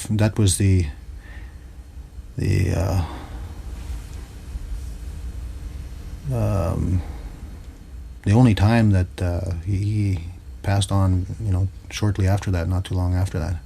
So that was, I guess, the culmination of my hunting lessons from him.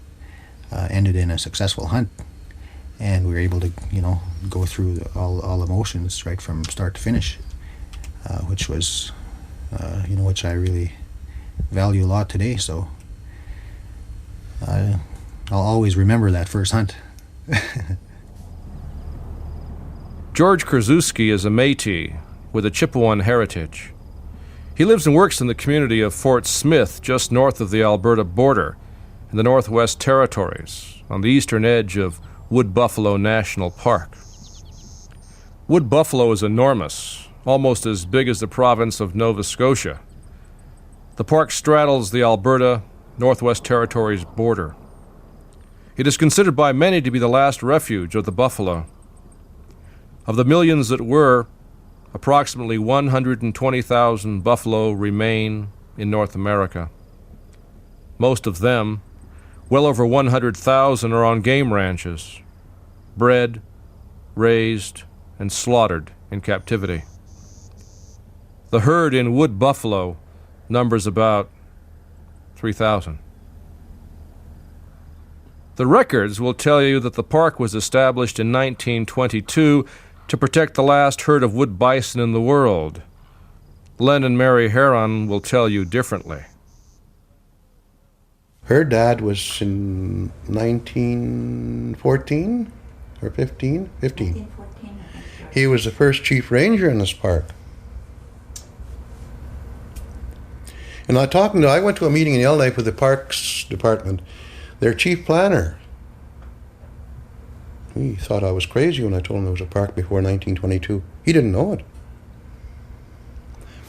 You see, the reason it was established to start with, 1899, the treaty was signed with the people there.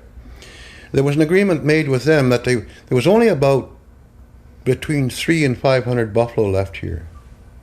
And it was open, they were killing them off, for food and everything else. And they made an agreement in that treaty that no more wood buffalo would be killed until such time as a herd got to be they got a big herd and were allowed to kill buffalo. Well, that herd never did become big enough, even though in 1959 there was something like about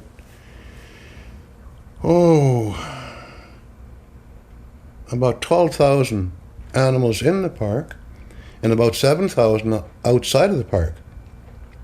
But the ones in the park, we could never kill them, no. Yes, on the outside, well, even then they weren't allowing to kill them, in 1959. Wood bison are larger than the plains buffaloes and have a shorter, darker, less extensive robe. It was the fur trade, not robe hunters, that caused the disastrous decline of the wood bison.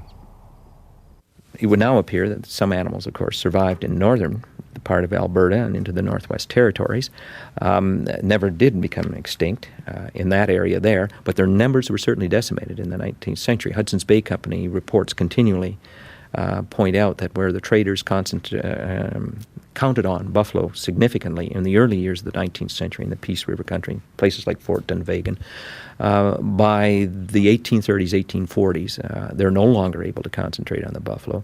The Indians themselves are being forced into resource changes, having to go after moose, and this calls for very different hunting techniques. Hunting buffalo, even woodland buffalo, different hunting techniques than the moose. So many bands went through critical problems as they made the technological adjustments, and some of them didn't survive very well, became vulnerable to disease. So there is this crisis right down even till the signing of Treaty 8 in 1899, this food crisis in the northern country. And it seems to reflect the fact that the buffalo numbers are decreasing, and while never extinct totally, certainly do become extinct in a number of regions. Historian John Foster. The Native people saw Treaty 8 as an agreement that their food source would be nurtured and protected. Non-natives saw it as securing access to the exploitation of the land and its resources. The wood bison was critical to the fur trade.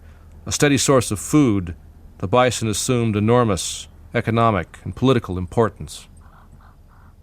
Anything that has that kind of a presence and that kind of significance is going to be of political consequence in any cultural milieu. So right from the beginning, it is there. I mean, we can go back right to the earliest fur trade. And why do the fur traders come up the Saskatchewan? Well, essentially it's buffalo. The primary purpose of the posts on the Saskatchewan River was to gather buffalo as provisions. Okay, and the Indians have the technology to hunt it. So what you do is you go looking for Indians who can hunt buffalo, and where you find them, you establish a fort. And while you're not going to turn down any furs they bring in, after all, you're a fur trade company, the major thing you're after is buffalo as fresh meat in wintertime, pemmican in summer, so you can move it to the fur brigades. The fur brigades can't move across the continent unless they're supplied with food. And that's flow of pemmican off the plains posts on the Saskatchewan River and then off the Red River that keeps these fur brigades moving. So right from the beginning, buffalo was absolutely critical to it. But as the number of bison declined, both native and non-natives negotiated Treaty 8 with an eye to preserving the buffalo, which involved a moratorium on hunting. Native people understood that the moratorium was a temporary one, just until the herd was built up. The reality proved otherwise. I got caught in 1943. Me and two other guys were young. We shot a buffalo. 3 months in jail. Killing a buffalo. But all the native people that killed buffalo would have got caught. All the native people would have been in jail. Been nobody around. Frank LaViolette is 65. He's a Chippewan elder in Fort Smith. And like Len and Mary Herron, he has been taught by the buffalo, and he knows their story. It is family history, personal stories. It is unwritten history. It is memories and anecdotes. It is the history not found in books. I guess David King, great-grandfather, and my great-grandfather on my mother's side, they hunt buffalo with muzzle loaders before the good guns come in the country. Yeah. Right here at the foxhole. So native people have been here a long time, but they live in the buffalo. My grandmother was brought up in the park, and her father was a widower, and her older sister were always with their dad, making a living in the bush. And she said in those days there wasn't as many buffaloes as there is today. And she said they were the wood buffalo, and they were much, much bigger than the buffaloes we have now. And the fur color was different. It was much darker. It was almost black, a real dark brown. And in those days, she said, you didn't get ammunition like you do now. So her father used to have to load all his own ammunition. And she said what they used to do is her father would go hunting with snowshoes on, and then he would start chasing the buffaloes. Of course, when he'd run, my great-grandfather would be running behind them. And then if he ran short of the ammunition, then he would, if he was near the place, their camp, which was in teepees in those days made out of hides and that, and then he would yell, and say, well, throw some more bullets and shot. And he used to make all his own shots and bullets. And Grandma said it was done with a rock, and you had the lead, and then you cut them into strips, and then you put them in the frying pan, and you had to keep rolling them around to get them round with a piece of rock. And this is how he made his shot and his bullets. And then the wad that was made from hay and that. And of course they got the gunpowder, and this is how he used to load his ammunition, and he'd yell and he'd say he'd need more shot. So she said they would just spread canvas or something and spill some on there, and as he was going by on his snowshoes, he would just take a handful of it. And he used to have buffalo horns with string around his neck and that, and he'd just pour them in there, and as he was running on his snowshoes, he would load the cartridges. And she said they never took more than maybe 2 a year. Mary Herron's mother was Chippewan, her father a crazy Newfie called Billy McNeil. Dad came into the territories back in 1911. He had brought the reindeers down for the Grenfell mission from St. Anthony. And Dad was originally from Labrador. He was born in Makovic. And then he went to St. Anthony, and he did training there with the Grenfell mission with the reindeers. And there was him and another guy. The other fellow's name was John Broomfield. So for years we used to call him Uncle John while he was alive, and neither one of them went back to Newfoundland. And I can see why now when I went last fall. I mean, there's wonderful people there and that, but it's the economy and it's nothing but rocks and muskeg.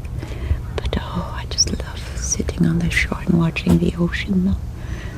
I guess that is another thing to my upbringing, because wherever you lived in the bush camp, it was always on the lake shore, so you always seen water.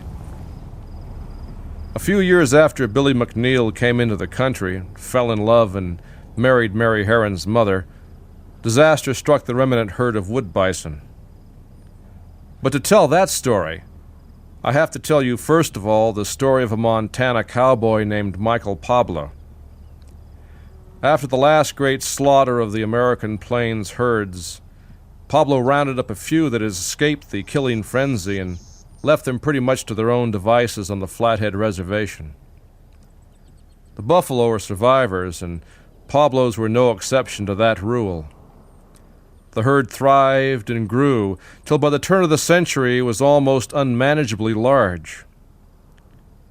In 1905, Pablo's grazing rights and the rights of the native people were abruptly terminated. Flathead Reservation land was open to white settlement. The buffalo had to go. Pablo approached the American government with a view to selling off most of the herd, but Washington dragged its bureaucratic feet. So Pablo turned around and sold some 700-odd buffalo to the Canadian government. The roundup of the herd was a sight to behold. It was closely followed by the journalists of the day, and here's what one of them saw. Day after day, these untiring men and horses surrounded the wild herds of buffalo in the Flathead Reservation.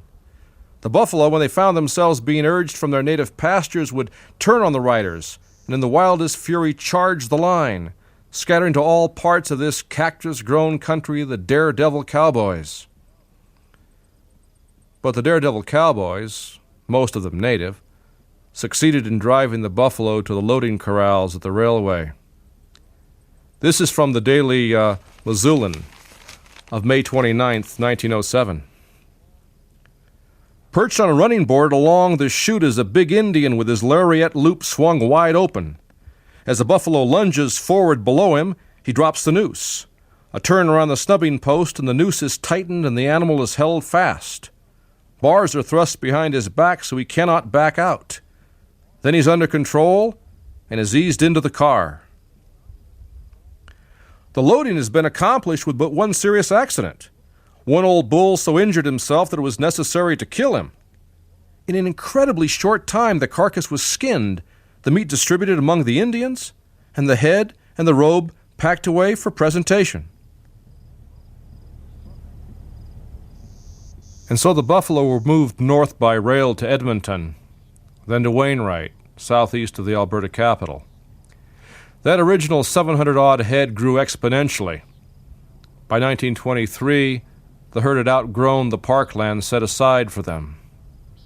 And oil was discovered the same year in Wainwright. These plains buffalo were in the way of progress once again. But this time the public wasn't prepared to stomach a buffalo management program, polite language for a massive slaughter. And the burgeoning cattle industry wasn't prepared to see a lot of buffalo meat dumped on the market. The solution was to cull the Wainwright herd and ship healthy survivors north between 1925 and 1928. But no disease testing was ever carried out. In the rush to move the buffalo north, animals infected with tuberculosis by cattle in the Wainwright area went north too. To accommodate the newcomers, a vast tract of land in northern Alberta was added to Wood Buffalo National Park. The mingling of the diseased plains with northern or wood bison was then, and remains today, a tragic blunder. Hal Reynolds is a biologist with the Canadian Wildlife Service. A slaughter program was introduced, and to cull numbers and manage the population. That met with such public outcry from the people in the urban area of Edmonton. Here you are saving our bison from extinction, and now you're killing them.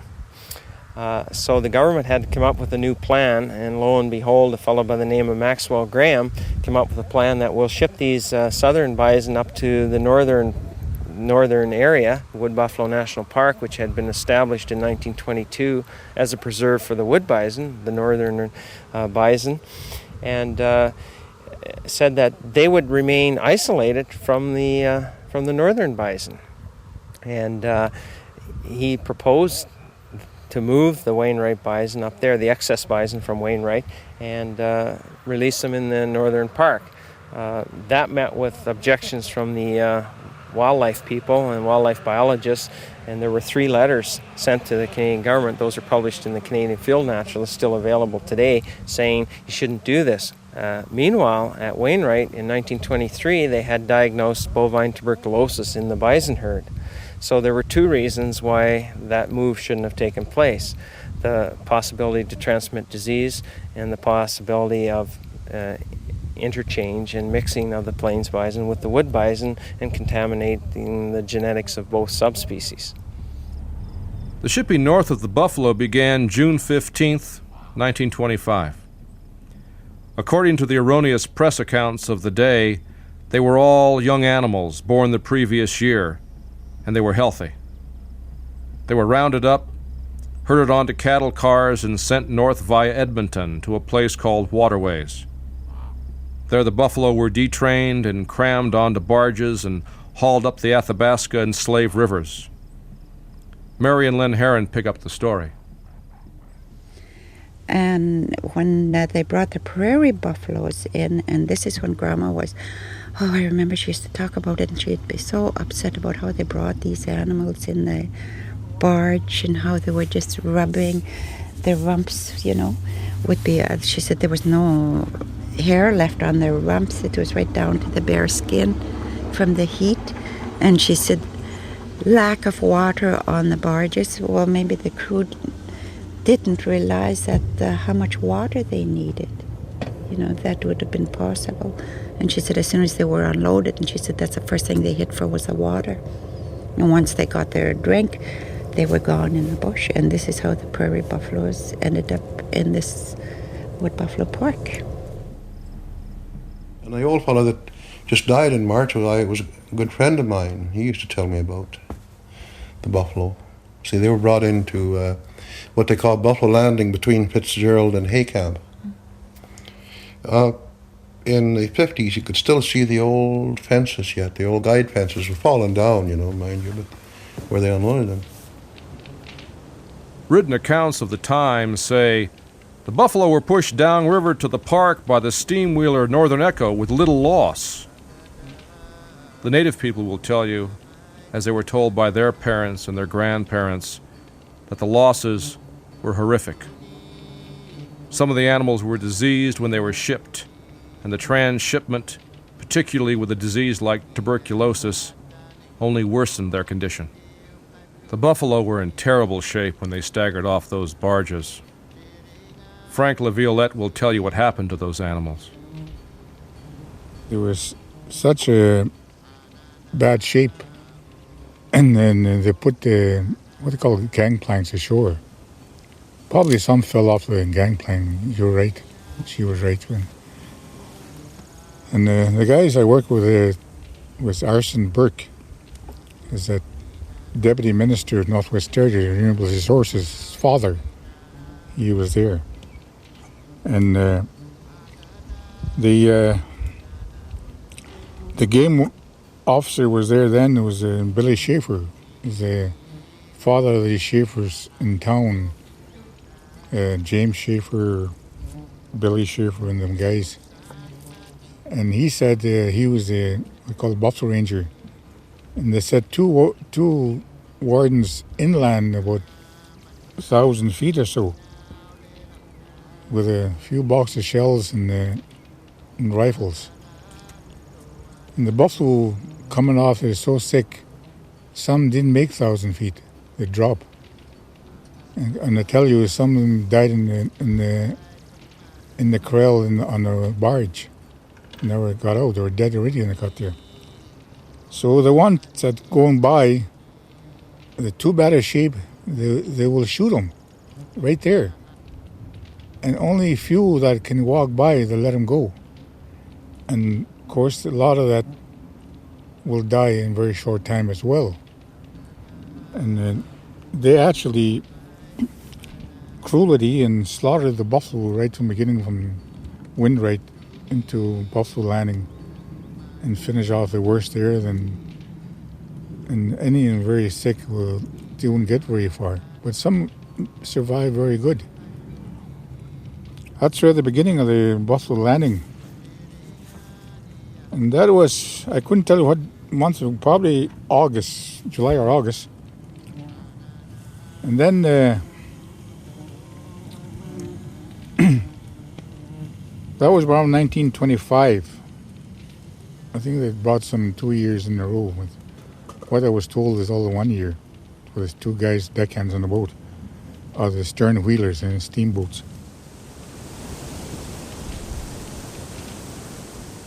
Next week, Part 3, the fate of the wood buffalo herd. Biologists in Agriculture Canada have recommended a massive kill-off. If they start slaughtering the buffalo, like they say, we'll get your helicopter and machine guns in here. And that'll be what happened in Quebec last summer. It probably happened over here. We have young people pretty well worked up now. I hope they stay that way. And I think fighting for save your food is worth dying for.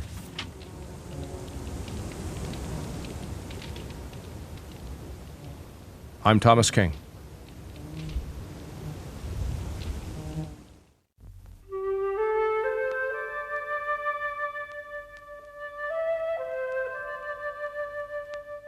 You've been listening to Part 2 of The Buffalo, originally broadcast in 1992 and narrated by Thomas King.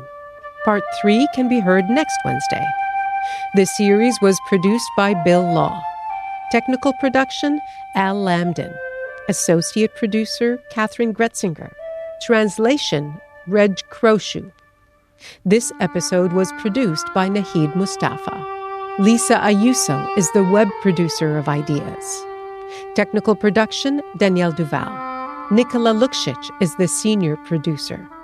The executive producer of Ideas is Greg Kelly, and I'm Nala Ayed.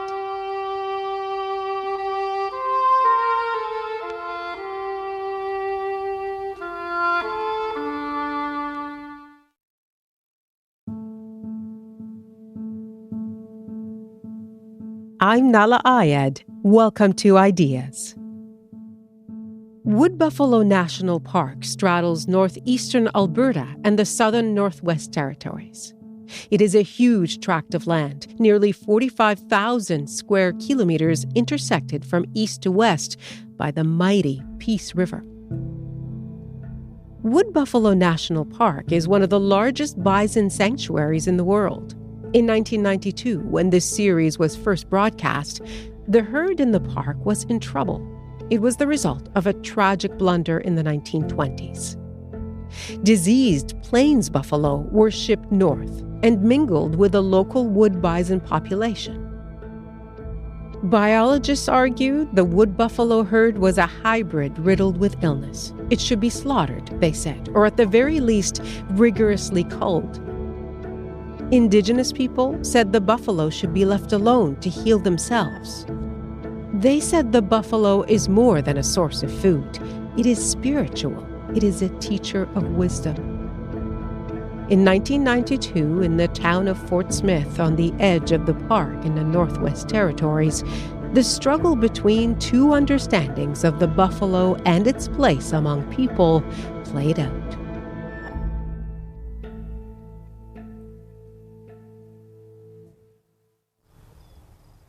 The legitimacy for the herd, I think, most rightly derives from the ecological role that it plays. And unfortunately, just as with the toxic chemicals that now flow down the Peace and Athabasca rivers into the North Country, we've had some pathogens introduced into this ecosystem here, tuberculosis and brucellosis, and it's those organisms which I say have no legitimacy in the northern environment. And if our conservation efforts are focused on anything, it should be focused on eliminating those diseases. The way they perceive wildlife, the way they perceive Mother Earth and nature is very, very different than I perceive nature. And the way they measure nature is not by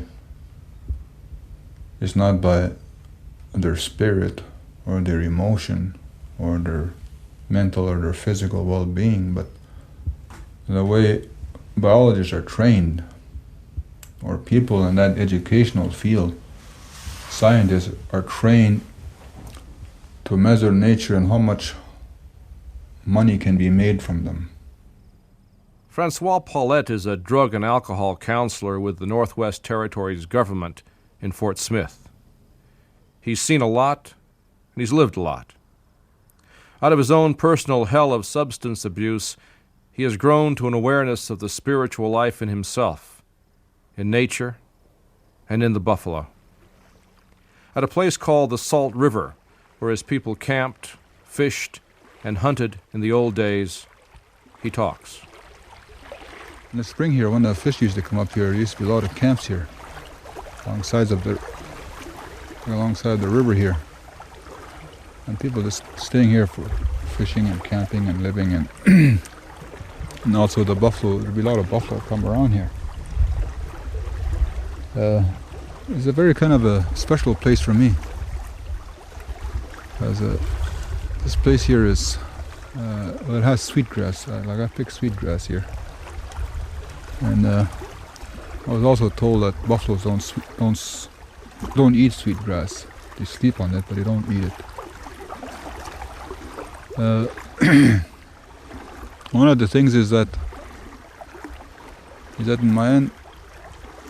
in my family,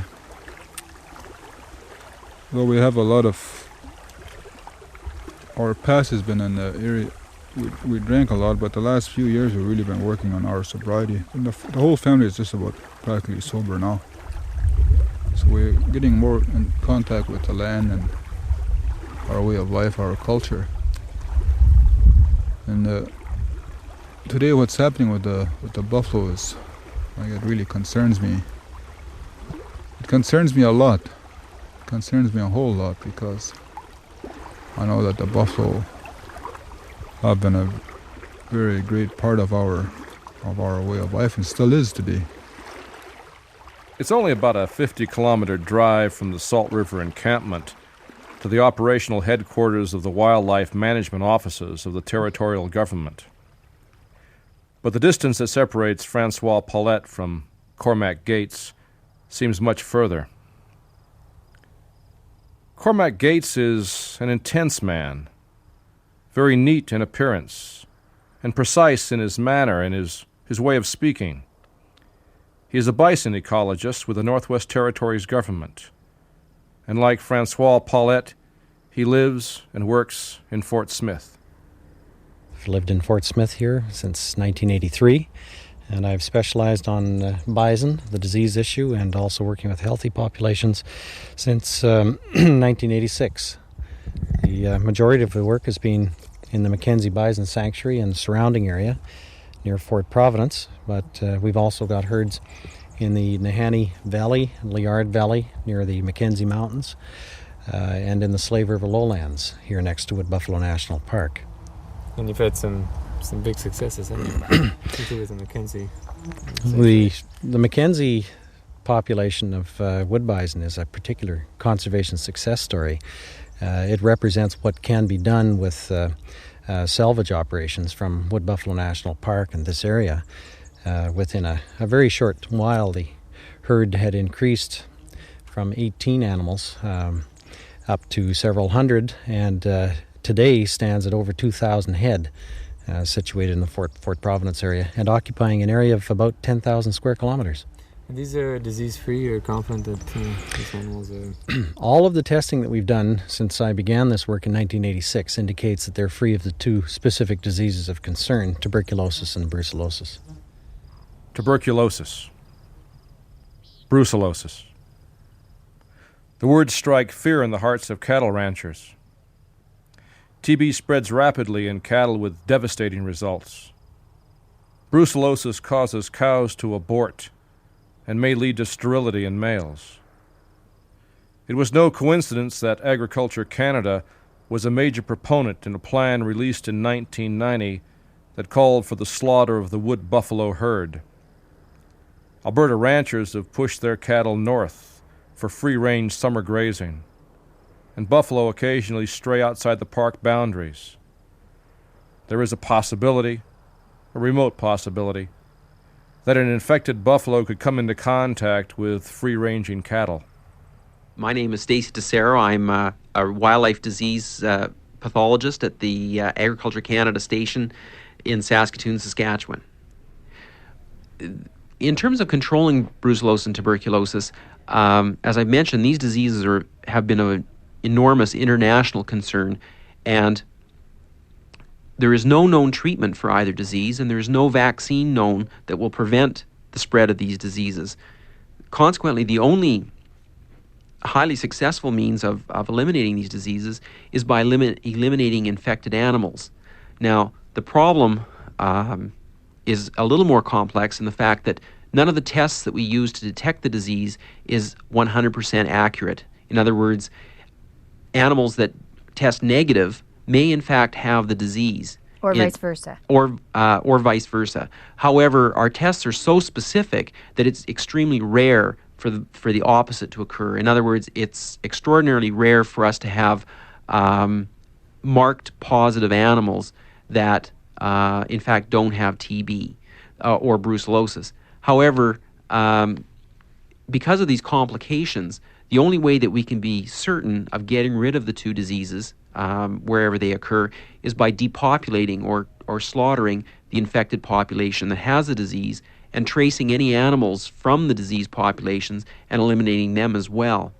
It is quite a radical approach to disease control. However, as I say, in the 100 years that most nations have been trying to control these diseases, it's the only solution that has been found to work. For these biologists, the solution is clear. It's simple, it's direct. Eliminate the wood buffalo herd and gradually restock the park with the Mackenzie sanctuary herd that Cormac Gates and others feel they have so carefully and successfully nurtured. It seems a perfect solution. Eliminating the buffalo in the park protects the Mackenzie herd from potentially infectious strays, and Agriculture Canada strikes another blow in defense of the cattle industry. So how do you go about tracking and killing 3,000 buffaloes scattered over some 45,000 square kilometers? Firstly, bison are gregarious. The cows are always together in groups, and those groups tend to be in habitat patches that bison can utilize. And it's actually quite easy to find bison. They're the largest land mammal in the New World, and consequently the female sector of the population could be eliminated in a relatively short period of time. The more difficult animals to catch are some of the wandering bull bison. However, of course, as you realize, once you've eliminated the female portion of the population, you're not going to get any recruits showing up. So over a long enough period of time, between hunting down the last of the wandering old bulls and attrition, just dying of old age, you can eliminate those wandering bull bison as well. It's important to notice that in the wintertime, when there's no leaf cover in Wood Buffalo National Park, and when there's a cover of snow on the ground, it's very, very easy to track bison. And in fact, that's how all of the survey work has been done over the last several decades in Wood Buffalo National Park. We're dealing with a habitat specialist. Bison cannot live in a forested area without meadows. They cannot do it in the wintertime. They have to come into the open. If they come into the open, they must leave tracks. And the resources, I have no idea what resources are required at this point in terms of dollar values, but I do have an idea of the type of coverage that would be required to detect bison in an area that size. And one would have to do coverage to the extent of 35% of the area must be surveyed. And with bison, because you can see beyond the limits of a transect, the bounds of an aerial transect, very clearly the evidence of where they have been, then you can detect animals up to 3 to 5 kilometers away from the side of the aircraft or their sign. And your coverage with at the intensity that I've suggested would be very close to 100% by the time you actually looked at the country. And for bison, that would probably be sufficient. So a spacing of about 3 kilometers with your transects will provide literally 100% coverage. And because the bison are habitat specialists, you need not look in the forest. You need only look in the open areas for their sign. And over a period of years, this type of approach would help with eliminating those last residual animals in the wild. Cormac Gates and Stacy Tesoro don't relish the slaughter, but for them, the end does justify the means. They are confident all the buffalo can be exterminated in the park. Len Herron is not so very sure. Len is in his 60s now and retired. He's part Chippewan and for many years was a park ranger. Over a cup of coffee, he'll let you know what he thinks. You rounded up buffalo in buffalo management now. This part of this proposal was to round up, let's say there are 3,000 or 4,000 buffalo left. That's the figure that we're being quoted. Do you think that would be physically possible to round up all those buffalo and actually knock them all off in, 2, 3, 4 years? No. You know, you have to look at the whole thing, and now you're looking, say, at a 4-year span. In 4 years, these calves are a good-sized animal. And they may be clean, you're going to kill them all. But it's almost impossible to do it because you got 17,300 square miles of park.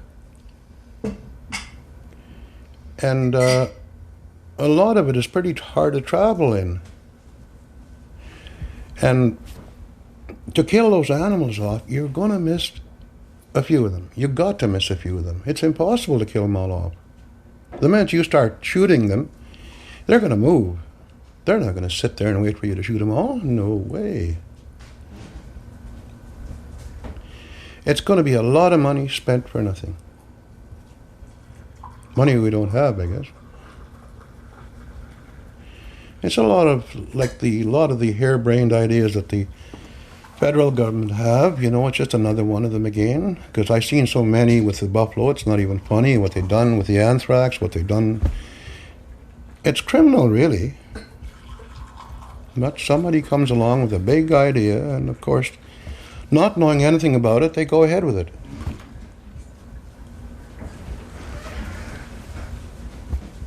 Where do these guys come from that have the big ideas? Oh, from Ottawa, I guess. And, you know, there's Health of Animal Branch. Most of them are. Do they ever try and talk to people like you who've worked, with the buffalo and understand them? Oh, no. They don't talk to us, no. Oh, no. Although the park themselves, the people here they were totally against it. You know, they thought it was crazy. My name is Doug Stewart. I'm the park superintendent for Wood Buffalo National Park. Doug, how long have you been the park superintendent? I started here in September of '90.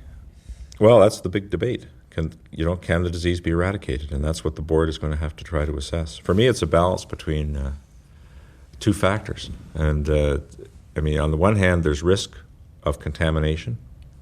Risk of spread is one factor. It's a significant one. We can't discount it. It's not as simple as saying, there aren't any cattle within 200 kilometers. How can it be a problem? We cannot discount that problem. But on the other side of the balance is the probability of success. And if you the Agriculture Canada program said only zero risk is acceptable. In other words, you must eradicate totally the disease. There must be absolute, certainty that the disease no longer exists. But on the other side of that is the question of probability of success.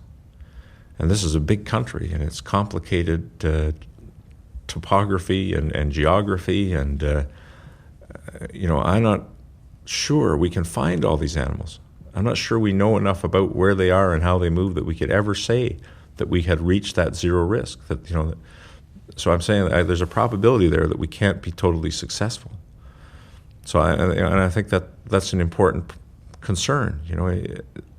Why spend a lot of money and go through a lot of effort and time if we're still leaving, if we don't have a certainty with what we're doing?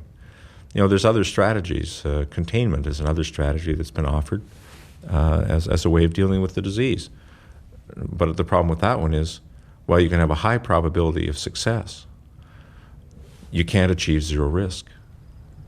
When the Environmental Review Panel, backed by Agriculture Canada, proposed the extermination of the wood bison herd in late August of 1990, Native people reacted angrily. George Krasuski is a Métis leader in Fort Smith.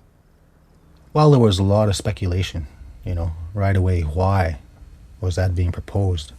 And we've heard it before, with pressure coming from cattle ranchers. So people assumed very quickly that the cattle ranching industry was behind that move. And we looked at, people wondered why would they be doing it at this time? Is it because of the expansion of cattle range in northern Alberta, and do they want to get the cattle into the park, and so on and so forth? And there was also talk of timber, good timber in along Peace River that people might want to free up. There was all kinds of rumors floating around, people speculating as to why would they want to be doing this at this point in time.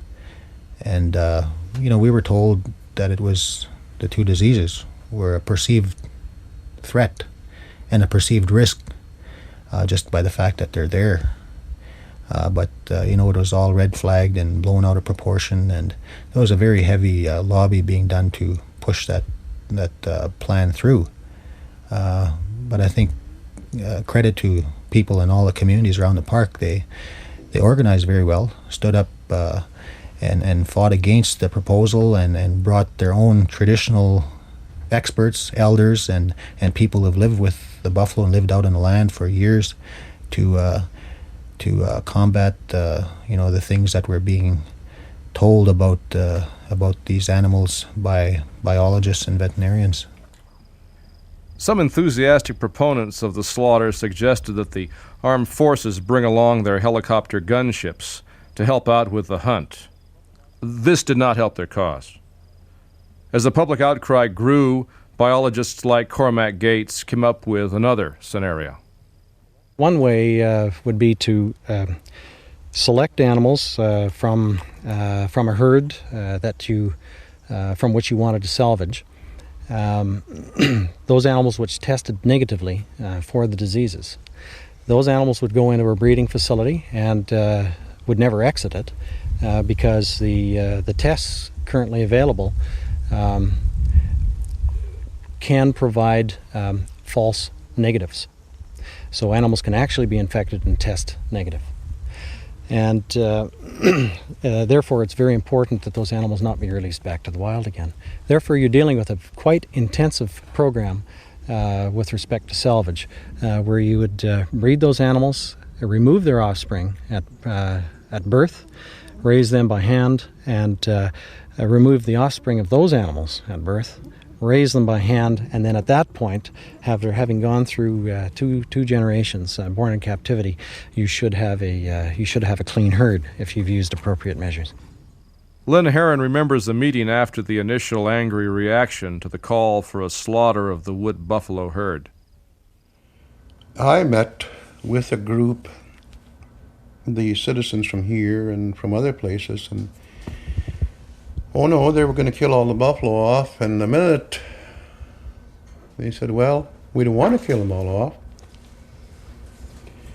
But they said, no, if you don't want to kill them all off, no, you're going to have, they want to put them in corrals. We want to put them in corrals and do something with them. They didn't know what they wanted to do. They still don't. But they know they have to do something. That's the people here. And the fellow from Health of Animal Branch says, good idea.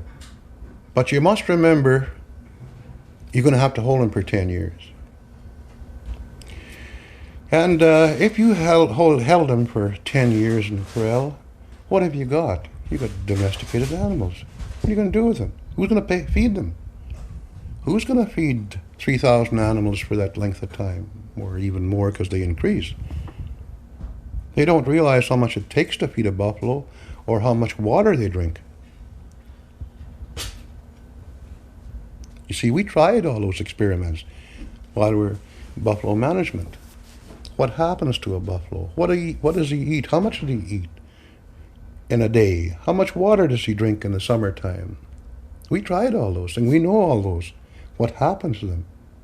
But these people here, there's a few dollars waived and they got trips all over the place. And of course, they're doing something, but doing a lot of talking, but there's nothing that comes out of it. And the government know this, so they say, okay, sure. We'll throw a few $100,000 away and do what we want to do to start with.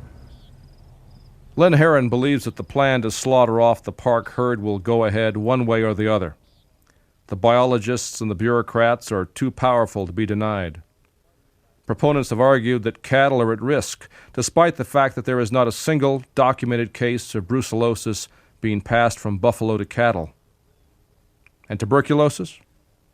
There are risks, but the fact is, historically, it is buffalo who have caught the disease from cattle and not the other way around. And what about the users of buffalo meat? Again, Agriculture Canada suggests the danger that Len Herron says just isn't there.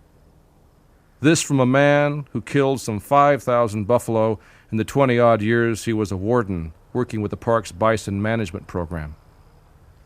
Well, first of all, you got to corral your animals and test them. The good ones you let out. And the reactors, not all reactors though, but the ones that really react to the vaccine, you'd have to hold them. And once you did slaughter them, when you slaughtered them, after they were in the abattoir, the veterinarians would come along and check that animal. And the reactors, I would say 90% of the reactors were sold. Just because they're reactors didn't mean say they were diseased. This is what you could tell by going out and rounding up 50 buffalo and test them, and you might have 50 reactors, and yet there's nothing wrong, really nothing wrong with them. They're healthy. They will react a little bit to the vaccine, eh? But if you kill that same animal and check them, that is perfectly good to eat. There's nothing wrong with it. So you can see how they play on words, and especially the Department of Agriculture. My gosh, if you don't know, you listen to them, my gosh, you should be dead a long time ago, eating all this bad meat and everything else. And that brings me to something else about brucellosis. I've asked the question many times. They say it's a danger, it's dangerous to the public and everything, but can they ever prove that one person ever got brucellosis from an animal? And yet they want to kill these animals off because they got brucellosis. In a buffalo, a cow will probably abort 3 times, and the 4th time that there's nothing wrong with the calf. And the TB as well from animals. Now, if they say, oh yes, you can get TB from an animal, that just never, I don't know it's ever been proven from an animal. Yes, there is TB, there's 2 types. If this was so, the buffalo meat that's eaten here, Fort Chip and Garden River, those communities should have been full of TB, and still today, are they? No. But if you listen to them, it's a great story, how they play on the words is something else, and the people believe them. These guys are experts, eh? Experts on what? Well, I know what they're expert at, but I shouldn't say, I guess. Len Heron laughs, but under the laughter there is anger. Native learning, native wisdom, native tradition have been devalued and disempowered. You're listening to Ideas on CBC Radio 1 in Canada, across North America on Sirius XM, in Australia on RN, and around the world at cbc.ca/ideas. You can also stream us or get our podcast on the CBC Listen app. I'm Nala Ayed. We return to part 3 of a 3-part series on The Buffalo, narrated by Thomas King. This series was originally broadcast in 1992. When Cormac Gates talks glowingly about the future of the buffalo, a future that he feels will benefit natives and whites alike, he projects his philosophy, his vision onto the buffalo. This doesn't come from within. How can it? His is not a culture and a history that holds the buffalo sacred and a great teacher to the people. Cormac Gates sees a problem, and he wants to fix it. Native people say the buffalo will fix themselves, and we know better than anybody in North America that you can't ever go back to the way it was. In the late 60s, a massive hydroelectric project was completed in northern British Columbia. The Bennett Dam controls the waters of the Peace as they spill out of the Rockies. Cheap hydroelectricity for Vancouver. And 1,000 miles from the metropolis, the sedges where the buffalo feed are drying up in Wood Buffalo Park. As the sedges dry up, the boreal forest encroaches, and the prairies disappear. So how can you go back? But Cormac Gates is adamant. Using his way, the wood bison, or something very close to it, will return. And he cites the jewel in the buffalo management crown, the Mackenzie herd. Biologists tend to take credit for that success. I can only express an opinion that based on the success that we've seen in the Mackenzie herd, the success that we've seen in eliminating the diseases from the captured herd in 1965, that yes, indeed, we can restore it. As I say, the Mackenzie Sanctuary is somewhat smaller than Wood Buffalo National Park. It's only 10,000 square kilometers as opposed to 44,000 square kilometers, but nevertheless substantial. And we have now restored that ecosystem to what it was in the early 1800s. We've done it. I think we can. So Cormac Gates says. But isn't it the buffalo who have done it? As they did on the Flathead Reservation in Montana, as they did in Wainwright, as they did in Wood Buffalo Park. They keep coming back from the edge. Frank LaViolette will tell you they keep on surviving, in spite of the biologists. Frank LaViolette is 65. He's a Chippewan elder in Fort Smith. I don't know how much you know biologists. I know them so much in the past. They seem to have a dream, and then they try to make the dream come true, and they can get money to do so. That's all it is. If they leave the buffalo alone, the buffalo is one of the most spiritual animal in North America to North America Indian people, Native people. Cormac Gates believes that the original wood bison were a subspecies, a more or less permanent variety distinct from the plains buffalo. At the core of Cormac Gates' position is the argument that the Mackenzie herd is closest to the original wood bison herd. These animals, he says, are different. They have different body shapes, different bone measurements, the males are larger, the coats are darker than the park herd. Native people say a buffalo is a buffalo. There are no intrinsic differences. There are differences that arise from the land the buffalo live in, the food they eat, the water they drink. But besides that, end of debate. But the native opinion is disregarded. So the argument has raged in scientific circles and learned journals. And I could happily leave it there, but for the fact that the fate of the Wood Buffalo Park herd will revolve around the scientific evidence presented for and against it. Buffalo wander, and Cormac Gates is worried that the park herd will infect the sanctuary herd. Stacey Tessero of Agriculture Canada worries that disease will spread to free-ranging cattle or to game ranching farms. But there are other voices in the scientific community. My name is Valerius Geist. I'm a professor of environmental sciences at the University of Calgary in the Faculty of Environmental Design. I am a zoologist, and I have studied bison and have written about them. And I have been very interested in the taxonomy of bison, that is, how to classify the beast. But my expertise deals with the ecology, the behavior, and the evolution of large mammals, particularly the hoofed mammals. Valerius Geist doesn't believe that the original wood bison was a subspecies. Not anymore. It took Geist a while and a lot of research to get to that point. In 1977, he confirmed the authenticity of wood bison that had been purchased and shipped to a German zoo. In zoo captivity, the wood bison came more and more to resemble the plains bison. Geist has worked hard to rectify his mistake, and he's learned from it. He's come around to our view. A buffalo is a buffalo. So what does he think of Gates' position? The methodology used is perfectly wrong, and the conclusions are worthless as a consequence. You can no more utilize morphometrics. This is what he's referring to when he speaks about the measurements.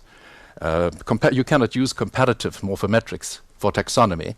You can only identify differences, but these differences are not necessarily genetic differences. They could be environmental, they could be epistatic, as well as true statistical differences. In other words, the whole approach is wrong and is worthless taxonomically. It's a mistake that has been made by taxonomists for a very long time. And as I indicated, the basic methods are false. So the other thing is, of course, that that paper also ignored the fact that the wood bisons do change coat. And all you need to do is to give them 3 square meals a day. That is wood bison from Elk Island Park only. You can give them 3 square meals a day, and within a year they change into perfectly acceptable northern plains bison.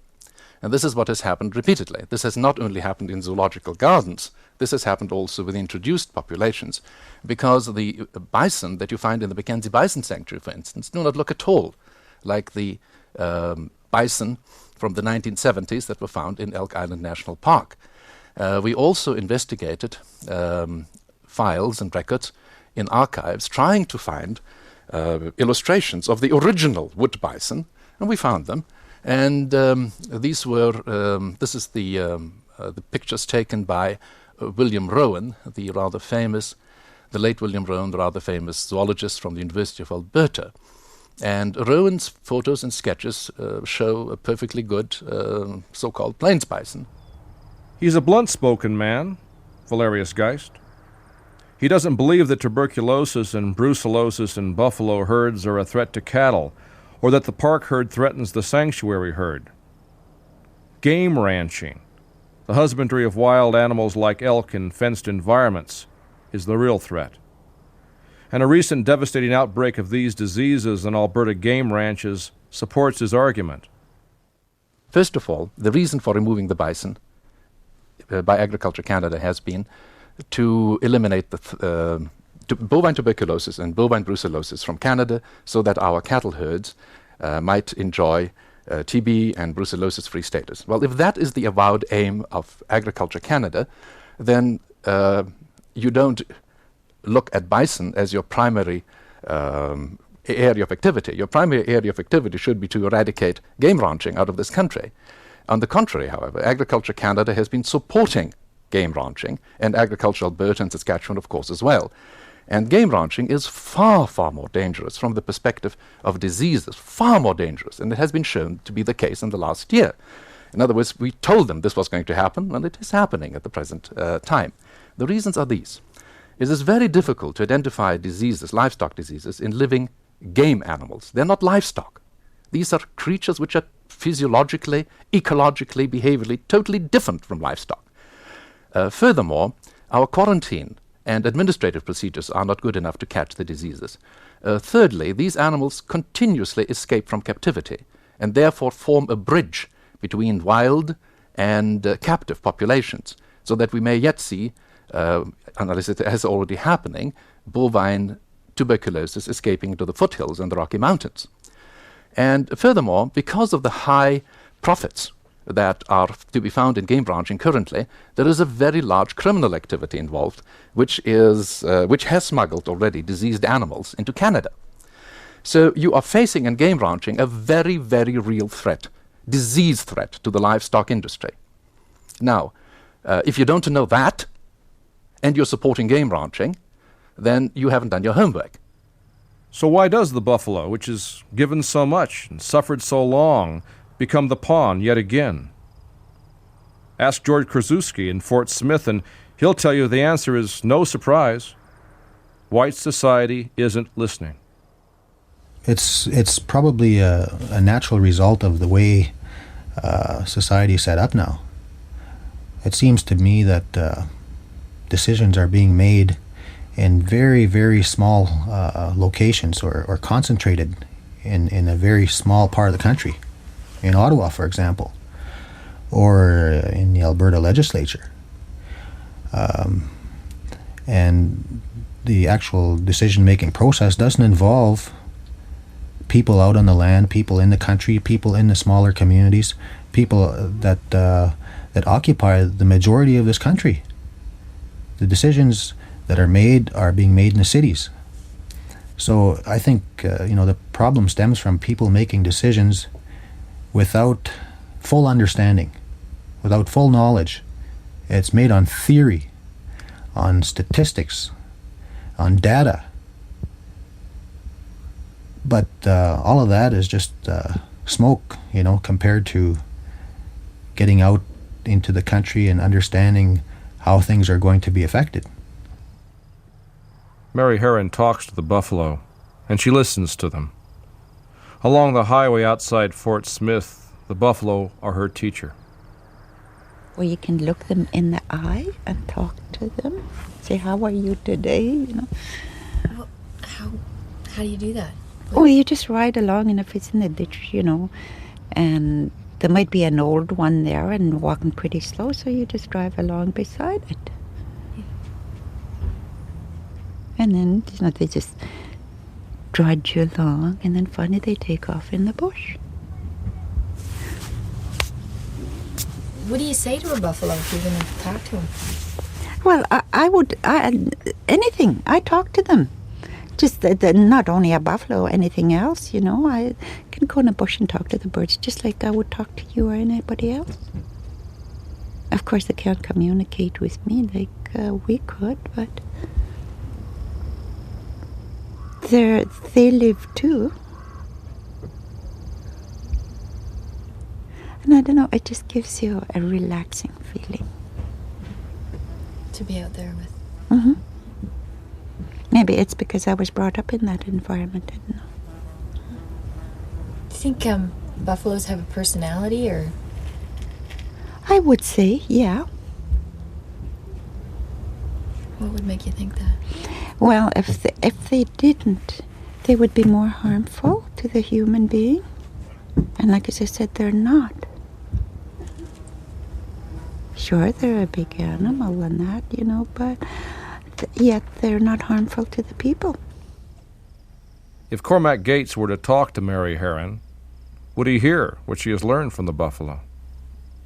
Like Glenn and I now, we have a lot of time, so I feel like going out and, be with nature. We just drive out on the road someplace with our tea pail and sit there, listen to the birds sing. Buffalo comes along, that's fine. We know it's not going to hurt us, and we're not there to hurt him or her. Fort Smith is not a big community, so it doesn't take long to get out to where the buffalo graze by the roadside. In years past, people had to wait, sometimes for hours, while a herd crossed the highway. Now, on a good day, if you're lucky, you may see one or two. The buffalo population in the park is dropping rapidly, from 12,000 in the early 70s to perhaps 3,000 now. It was suggested that tuberculosis and brucellosis were the cause, and indirectly that is so. But everyone, including the biologists, now agree that it is the wolves who are killing the buffalo.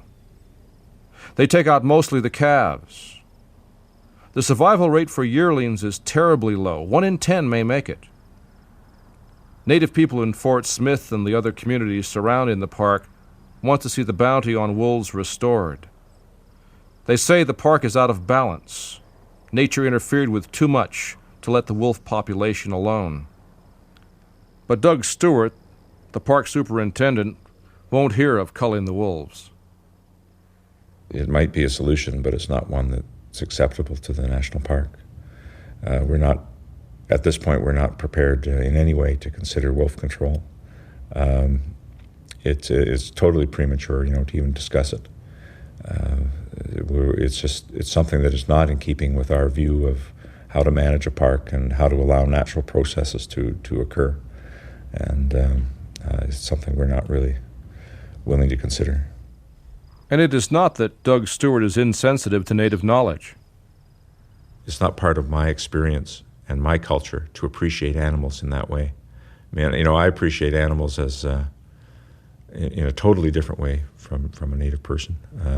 It's something that's almost outside of my life. Like when I see an animal, it's a curiosity. It's something interesting to look at, and I'm sure when they see an animal, it's something quite different. It's felt and understood in a different way, and I don't appreciate it. I can't really comment on it because I. But you do have the respect. Oh, absolutely. When I hear people like Frank Laviolette and Francois Paulette and these people talk about animals and their view of animals, I really believe that that's sincere, that they really view the animals that way, and all the more reason why we have to treat the animals with respect. Because if we're disrespectful as government people, if we're disrespectful and abusive and insensitive, it's not just the animals we're offending; it's a whole culture that we're offending. And I believe that. I believe that's true. That's what I think is what bothers a lot of Native people, is that it's a disrespect, not just to an animal, but it's a disrespect to them as a people. Doug Stewart lives in a different world, a world that cannot countenance the culling of wolves. Doug Stewart wants to leave the park alone, let nature and the buffalo take care of themselves.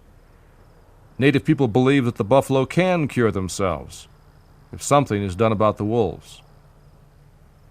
Last winter, Archie Simpson told me this spring that was Carnival, that's the name. Archie come over. And he told me there's not much buffalo near Fort Chip anymore in the piece of the Delta region. Before you drive over the wintertime, you see buffalo close to Chip in the park side. Nobody can shoot them there. So the wolves were there. And this time the buffaloes kind of move away from there because country is drying out by Bennett Dam. So this area, Highway 5, north of that, there's a herd of 7 buffalo in there, 700. And there's quite a few herds, but one herd is 700. Never used to be. There used to be a piece of the Basca Delta. And last winter, there was no buffalo to kill. The wolves come into Fort Chip. One night, they had one team of dogs riding Chip. And they had all the loose dogs. And the people were very scared about kids. And you ask Archie. Frank Laviolette is at his campsite outside of town.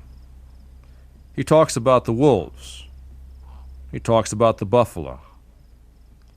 He talks about the old fights and the new fight. And his story is full of names of people you probably haven't heard of. You don't need to know who these people are, but you do need to listen to Frank Laviolette.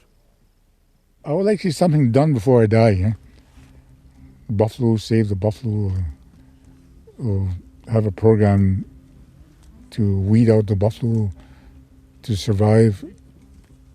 Because what the biologists say now is 80% disease. They don't know that.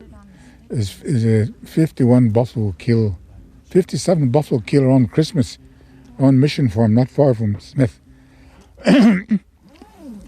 And these younger guys, and out of 57 buffalo they killed this winter for meat, one buffalo was sick, old bull. One. Yeah. Native people don't eat sick buffalo. And that's what they talk about now, the biologists. Oh, the native people eat this buffalo. Christ, if they're all sick, I would have been dead, my kids would have been dead. Henry Beaver would have been buried many years ago. You know, it's not true that, but they can't believe us. You know, I know. Take a shotgun after them when they started slaughtering the buffalo. And it's not that many buffalo sick. No, I think it can be helped by control the wolf. If they have to, is corral them, weed them out. But the law with Agriculture Canada, as it stands, is they get 200 buffalo in one corral and one buffalo is sick, you got to kill them all. So then we thought about corralling and how weed them out too. For that case, I have all plans. I've been through corralling, building corrals and everything. Eh?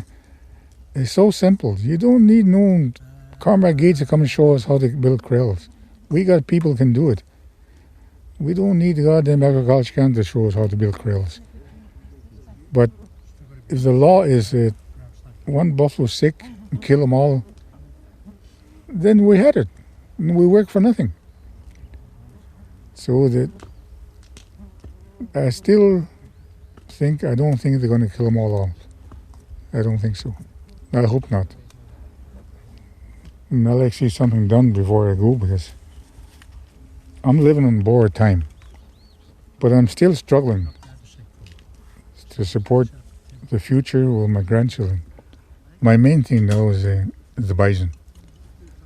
I don't want to work on any other project and lots of health problem. But it'd be hell to lose the bison. There must be something can be done if they let the native people do it. The data on tuberculosis and brucellosis in buffalo is, at best, incomplete. Cormac Gates and other biologists know that buffalo who test negative may carry the diseases.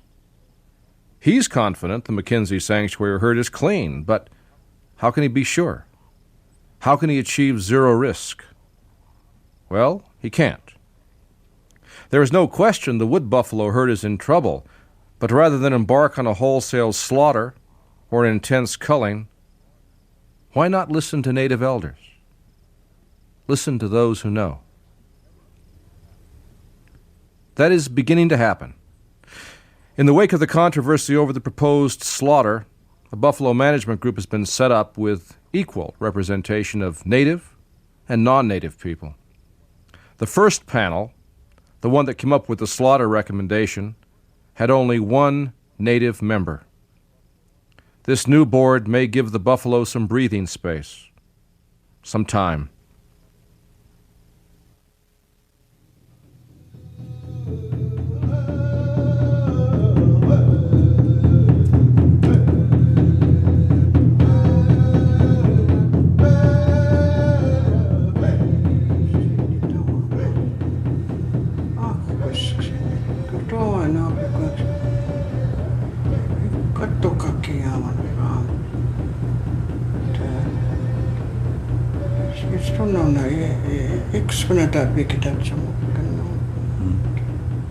She said, I asked her if she had anything to ask of you or just to say, and she said, well, if you look at it this way, white people are smart and they can do things, and they'll find a way other than killing these buffaloes, or they know of other ways other than killing these buffaloes to do what has to be done.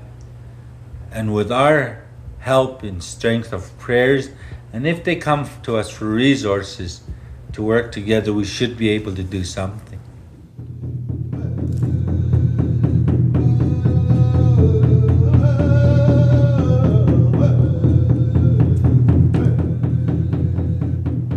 Time. That's what the buffalo need. 20 years, 50 years, 100 years and beyond, so that all our descendants may have the buffalo as the Creator intends them, as God intends them, so that in the 7th generation from this time, the descendants of white and native, of Cormac Gates and Frank LaViolette, will come together to celebrate this great and mysterious creature, the buffalo.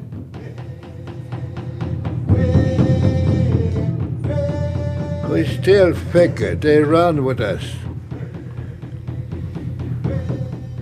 Why are we talking about these buffaloes at this moment?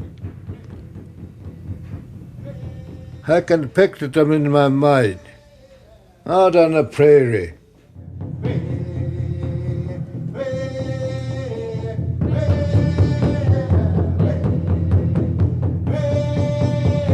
You've been listening to the last of a 3-part series on the buffalo, originally broadcast in 1992 and narrated by Thomas King.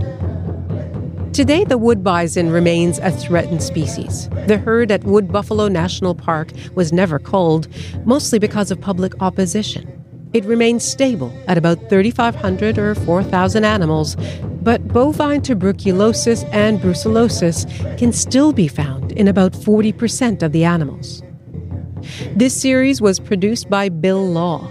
Technical production, Al Lambden. Associate producer, Catherine Gretzinger. Translation, Reg Croshu. This episode was produced by Nahid Mustafa. Lisa Ayuso is the web producer for Ideas. Technical production, Danielle Duval. Nicola Luksic is the senior producer. The executive producer of Ideas is Greg Kelly, and I'm Nala Ayed.